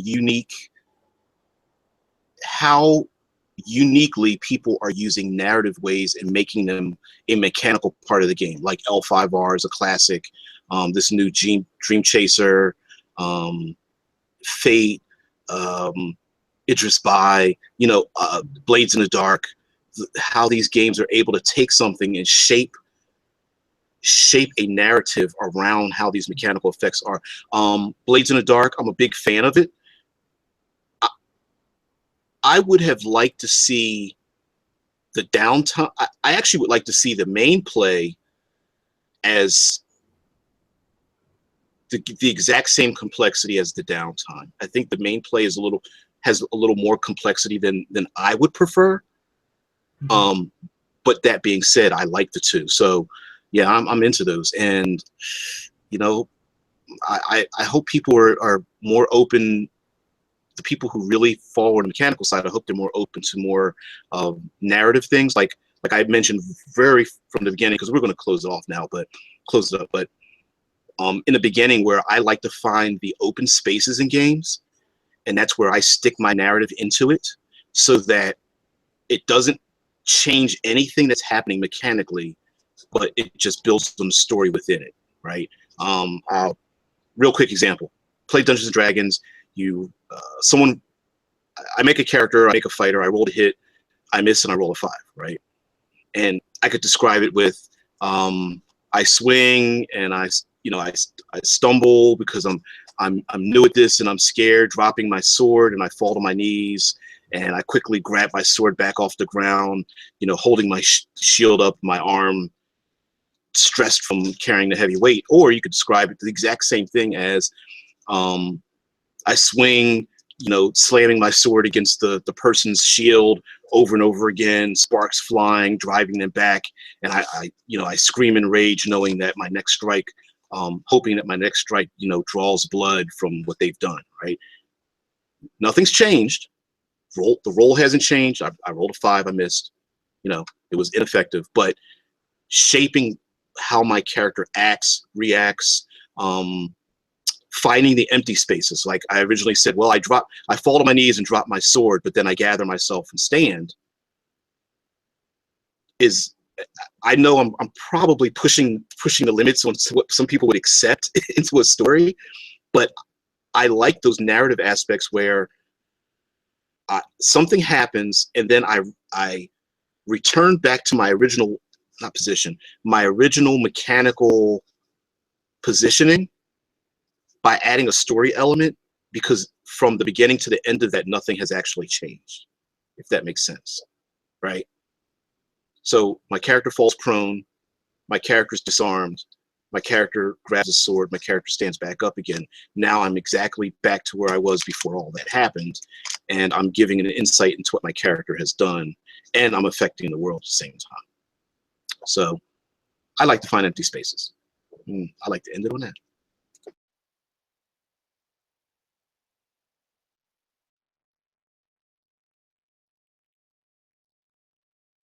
I do too. I mean, like, nothing really to say there. Is this like an ending thoughts point? I'm not sure exactly where we're at the. Yeah, we've gone on about 3 hours. So yeah, let's wrap it up. I think we can wrap it up, and it's like midnight my time, so I didn't realize we'd go on this far, but there's a lot more. There's a lot more to this, and I know you have notes, dude. So, Yep. yeah. So yeah, we could probably do another one, or you come up with new flesh out your other points with maybe another panel or something, or we'll do something, whatever.